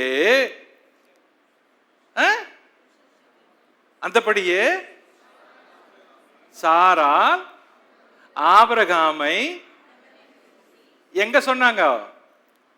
18 ஆதியாகமம் 18 வாஸ்துமே, என் ஆண்டவனுக்கு. தோ என்ன அழகா பேதுரு கேட்ச் பண்ணி இருக்கிறார் பாருங்க. அவர் சொல்றாரு பாருங்க, உலகத்துல பல விதமான பெண்கள் இருக்கிறாங்க. மயிரை பின்னி பொன்னாபரணங்களை அணிஞ்சு ஆடம்பர வஸ்திரங்களை போட்டு டாம்பிகமா தங்களை காட்டுறது ஒரு அலங்காரம். ஆனா இன்னொரு அலங்காரம் இருக்குது, சாந்தம், அமைதல் உள்ள ஆவி, கீழ்ப்படிதல். இவையெல்லாம் உள்ளுக்குள்ள இருக்கிற அலங்காரம். இதுக்குள்ள இன்னொரு அலங்காரம் இருக்குது. அந்த உள்ளுக்குள்ள சாந்தம், அமைதல் உள்ள ஆவி, கீழ்ப்படிதல் இருந்தா வார்த்தைகள்ல வெளிப்படுது. ஆண்டவன். சாரால் தன் வீட்டுக்கார புருஷனை ஆண்டவன் என்று சொல்லி கூப்பிடுற அளவுக்கு அந்த அம்மா அவ்வளவு சாந்த குணமும் அமைதலும் கீழ்ப்படிதலும் அன்பும் உள்ளவங்களா இருந்ததுனால தேவன் அதை பார்க்கிறாரு. புதிய ஏற்பாட்டுல பேதுருன்னு ஒருத்தன் வருவான், அவன் தன்னை குறிச்சு எழுதுவான், அதனால முன்னாலேயே நான் அப்படி கூப்பிடுவேன் அப்படின்னு அவங்க நினைக்கல. லிசன், இந்த நிருபத்தை எழுதுறவரு திருமணமானவர் பேதுரு, கணவன் மனைவியா ஊழியம் செஞ்சவங்க பேதுரு. பேதுருவின் மனைவி கூடவே மாமியாரும் வீட்டுல இருந்தாங்க. சோ பேதுருவின் வீட்டுல மாமியார் மனைவி எல்லாரும் இருந்தவங்க. ஒரு மேரிட் மேன் சொல்றான், ஒரு பெண் எப்படி இருக்கணும், எது பெண்ணுக்கு அலங்காரம்? பெண்ணுக்கு அலங்காரம் வெளிப்புறத்தில் இருப்பது அல்ல. உலகத்துல பெண்ணை பார்க்கிறது வெளிப்புற அலங்காரமோ ஆடையும் தான். ஒரு பெண்ணை பார்க்கிறது உள்ள இருதயத்துல அவள் ஆவி, இருதயம், மனது எப்படி இருக்குதுன்னு பார்க்கணும். திருமணத்துக்கு பலர் பெண்ணை வெளிப்புறத்துல பார்த்து பிக்ஸ் பண்றவங்க பலர் இருக்கிறாங்க. வெளியே அலங்காரமா இருக்கிறவர்கள் வாழ்க்கையில உள்ள உடைஞ்சு போய் அலங்கோலங்கள் இருக்குது. உதாரணத்துக்கு எத்தனையோ சினிமா நடிகைகள் அழகு, வாழ்க்கை உள்ள உடைஞ்சு கிடக்குது. அப்போ உண்மையான அலங்காரம் எது? அது கீழ்ப்படிதலும் அமைதலும் உள்ள அலங்காரம். இது இருந்தா புருஷனை ஆண்டவன் அப்படின்னு சொல்லுவாங்க. அப்போ நேச்சுரலி ஒரு மேன் வயது ஆக ஆக, வாலிபத்துல நீங்க எப்படின்னா இருந்திருக்கலாம், வாலிபத்துல எப்படியாவது பேசி இருக்கலாம், வாலிபத்துல நீங்கள் உங்களுடைய அன்பு வித்தியாசமா இருந்திருக்கலாம். ஆனால் வயது ஆகும் பொழுது இயற்கையாவே ஒரு ஆண் மதிப்பை அதிகமா எதிர்பார்க்கிறது சகஜம். அந்த மதிப்பு வீட்டில இருந்து தொடங்குது. அந்த வீட்டுக்குள்ள முதல் நபரா இருக்கிற புருஷனுக்கு முதல் ஆள் மனைவியின் இடத்திலிருந்து தொடங்குது. ஆண்டவன் யோசித்து பாருங்க, உங்க வீட்டில் ஏன் பிரச்சனை தெரியுமா? ஏன் சலசலப்பு? ஏன் சண்டை? ஏன் ஓயவே இல்லை? ஏன் பிரிஞ்சு பேசாத இருக்கிறோம்? எதுக்கு வாழ்க்கை கசக்குது? ஏன் மனைவியை நேசிக்க முடியல? ஏன் புருஷனுக்கு கீழ்ப்படிய முடியல? இந்த வார்த்தையில வர சண்டைகள் இருக்குது. ஒரு வார்த்தைக்கு இன்னொரு வார்த்தை, ஒரு பதிலுக்கு இன்னொரு பதில், ஒரு வார்த்தைக்கு இன்னொரு வாக்குவாதம், ஒரு வாக்குவாதத்துக்கு இன்னொன்னு. இது உங்களை பிரிச்சு பிரிச்சு பிரிச்சு தூரமே வைக்குது.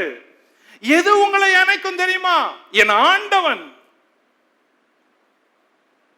என் ஆண்டவனே, நீ என் ஆண்டவன். சாரால் கத்து கொடுக்கிறாங்க. இப்படி கூப்பிட்டா ஒவ்வொரு பெண்ணும் சாராளுக்கு பெண்ணா இருப்பா. அப்படி மதிப்பு அளித்தா பிரச்சனை ஓயுது, தானா அன்பு வருது. ஏன்? என்னை நேசிக்கிற ஒருத்தி என்னை மதிக்கிறா. It's natural. நேச்சுரல். நான் சொல்றத பிராக்டிக்கலா நீங்க அப்ளை பண்ணி பாருங்க. ஒன் டே அப்ளை பண்ணி பாருங்க. One day, just one test. மாற்றங்கள் வருதா இல்லையா பாருங்க. அந்த தாய் சொல்லுச்சு, ஆண்டவன் என் ஆண்டவன் அப்படின்னு சொல்லுது. சோ என் ஆண்டவன் சொல்றா. அப்புறம் தன் உள்ளத்துல நகைச்சா. 18 12 என்ன நகைச்சா? என்ன அவரு போய் இப்படி சொல்லிட்டாரு, எனக்கு வயசாகி போய் வச்சு, இனிமே போய் நான் என் புருஷனோட, ஐயா நீங்க வேற, நம்மளே வயசாயிருச்சு. இந்த நகைப்புன்றது என்ன நகைப்பு தெரியுமா? இனி வயசாயிடுச்சு, இனிமே போய் புருஷன் கூட, ஐயா நீங்க வேற. நான் சொல்றது உங்களுக்கு புரியும்னு நினைக்கிறேன். அடுத்த வருஷம் நீ கர்ப்பவதியா இருப்ப. இந்த அம்மாக்கு சிரிப்பா இருக்குது, வெக்கமா இருக்குது, அது நகைப்பா இருக்குது. என்னங்க நீங்க வேற, இந்த வயசுல போய் யாருன்னா பார்த்தா என்ன சொல்ல மாட்டாங்க? கோஆபரேட் பண்ண மாட்டேன் அப்படின்னு வெளியே வந்தாரு. நீ ஏன் சிரிச்ச? ஐயோ நான் சிரிக்கல. இல்லையே, நீ சிரிச்சியே. என்ன மீனிங்? நீ இந்த மாதிரி சிரிச்சுக்கின்னு அவன் கூட கோஆபரேட் பண்ணாத இருந்த, வயசாயிடுச்சுன்னு. இந்த மாதிரி எல்லாம் பேசக்கூடாது. எப்படி தெரியுமா பேசணும்? தேவனால் ஆகாத காரியம் ஒன்று உண்டோ, அப்படி பேசணும். அதான் இந்த இடத்துல தேவன் சாராளுக்கு சொல்ற 3வது குறிப்பு. சாராளுக்கு எப்போதும் என்ன இருக்கணும்? இங்க பாருங்க, சாராள் சொன்னது, அவள் சொல்ல வேண்டியது என்ன சொல்லணும்? கர்த்தரால் ஆகாத காரியம் உண்டோ, இப்படிதான் சொல்லி இருக்கணும். ஆனா அவங்க சொல்லக்கூடாதது என்ன சொன்னாங்க? வயசாயிட்டு இப்ப போய் இன்பம் வருமோ, இப்ப போய் நான் கர்ப்பவதி ஆவேனோ அப்படி சொன்னாங்க. ஒரு விசுவாச புருஷன் அவர் நம்புறாரு, ஆனால் அவருடைய மனைவி நம்பல. காரணங்கள் நியாயமான காரணம். ஆனால் தேவன் சொல்லி கொடுக்கிறாரு, அப்படி சொல்லக்கூடாது சாரால், தேவனால் ஆகாத காரியம் உண்டோ அப்படின்னு சொல்லு. எப்பவுமே அப்படியே சொல்லு, தேவனால் ஆகாத காரியம் உண்டோ, தேவனால் ஆகாத காரியம் உண்டோ, தேவனால் ஆகாத காரியம் உண்டோ. வயசாயிடுச்சு, தேவனால் ஆகாத காரியம் உண்டோ. வழிபாடு நின்னு போச்சு, தேவனால் ஆகாத காரியம் உண்டோ. கிழவி ஆயிட்டேன், தேவனால் ஆகாத காரியம் உண்டோ. இனி இன்பம் வராது, தேவனால் ஆகாத காரியம் உண்டோ. இந்த தேவனால் ஆகாத காரியம் உண்டோ என்ற வார்த்தை தேவன் தம் பிள்ளைகளுக்கு கத்துக் கொடுக்கிறார். யாருக்கு? சோர்ந்து போனவங்களுக்கு, வயசானவங்களுக்கு, நம்பிக்கை முடிஞ்சு போனவங்களுக்கு, வாழ்க்கையின் கடைசி எல்லையில இருக்கிறவங்க, நம்பிக்கையை இழந்தவங்க, விசுவாசத்தை இழந்தவங்க, விசுவாசத்துல குறைஞ்சு போனவங்க, எல்லாருக்கும் தேவன் சொல்ற பாடம் இதுதான். எப்பவுமே சொல்லணும், தேவனால் ஆகாத காரியம் உண்டோ. சொல்லுங்க, வாய் திறந்து சொல்லுங்க, தேவனால் ஆகாத காரியம் உண்டோ. தேவனால் ஆகாத காரியம் உண்டோ. உன் வாழ்க்கையில தேவனால் ஆகாத காரியம்னு ஒண்ணு உண்டா?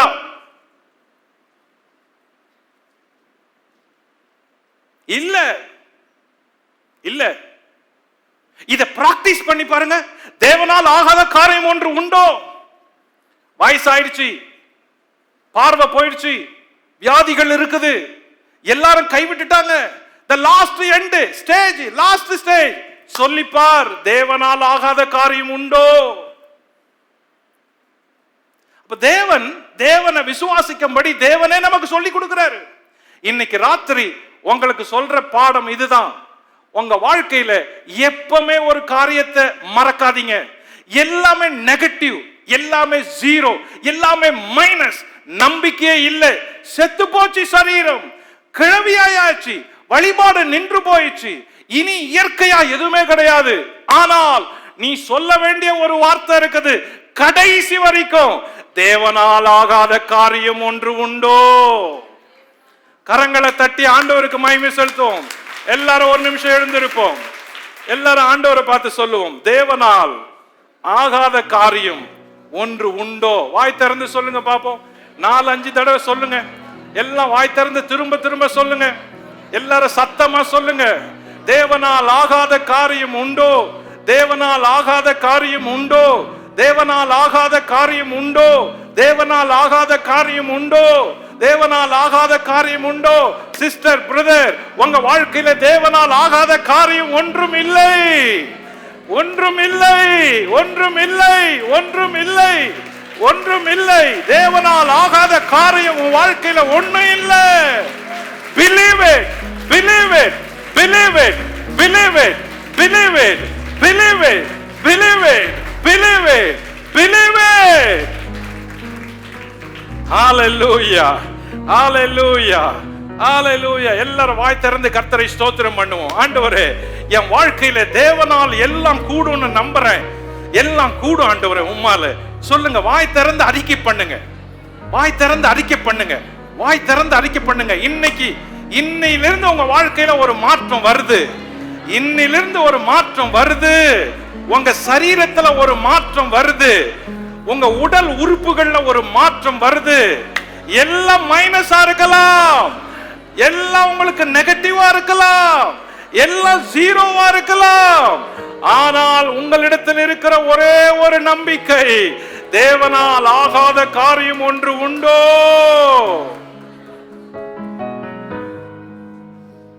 பரலோக பிதாவே, இன்னைக்கு ராத்திரி எங்கள் எல்லாரையும் வாழ்க்கையும் உம்முடைய கரத்தில் ஒப்பு கொடுக்கிறேன். தேவனால் ஆகாத காரியம் ஒன்றும் இல்லை என்பதை நாங்கள் விசுவாசித்து சொல்லுகிறோம். சாராளுக்கு எப்படி சொன்னீரோ அதே போல மரியாளுக்கும் தேவதூதன் சொன்னீரே, தேவனால் எல்லாம் கூடும், தேவனால் எல்லாம் கூடும், தேவனால் எல்லாம் கூடும்னு சொன்னீங்களே. இன்னைக்கு ராத்திரி நம்புற ஆண்டவரே, நம்புற ஆண்டவரே, ஒவ்வொருத்தருடைய வாழ்க்கையில இந்த விசுவாச வார்த்தை கிரியை செய்வதாக, இயேசுவின் நாமத்துல கிரியை செய்வதாக. இதுக்கு விரோதமா இருக்கிற எல்லா தடைகளை, எல்லா அவிசுவாசங்களை இயேசுவின் நாமத்துல இந்த ராத்திரி வேரோடு பிடுங்கி போடுகிற. நரகத்துல பொல்லாத பிசாசு, பொல்லாத அவிசுவாசமே, இயேசுவின் நாமத்துல இருதயத்தை சிந்தையை விட்டு வெளியே போ. குடும்பங்கள்ல இருக்கிற எல்லா அவிசுவாச காரியங்கள் எல்லாம் மாறி போவதாக, அண்டர்ஸ்டாண்டிங் வருவதாக. தேவனால் ஆகாத காரியம் ஒன்று உண்டோ? இயேசுவின் நாமத்தில் எல்லாருக்கும் இன்னைக்கு ராத்திரி இந்த வாக்குத்தத்தத்தை சொல்லி அனுப்புறாண்டவரே, அற்புதங்கள் நடப்பதாக.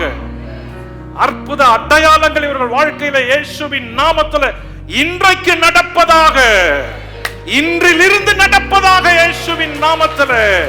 குடும்பங்களில நடப்பதாக இயேசுவின் நாமத்தில். வீடுகளில நடப்பதாக இயேசுவின் நாமத்தில். புருஷன் மனைவி பிள்ளைகள் வாழ்க்கையில இன்றைக்கு இப்பொழுது நடப்பதாக இயேசுவின் நாமத்தில் நடப்பதாக, நடப்பதாக, நடப்பதாக. ஆசீர்வதியும். இந்த நாளுக்காக நன்றி தகப்பனே, உமக்கே நன்றி, ஸ்தோத்திரம், துதி, மகிமை. இந்த ஆசீர்வாதங்களை எடுத்துக் கொள்கிறோம். இயேசுவின் நாமத்தில் ஜெபிக்கிறோம் பிதாவே, ஆமென்.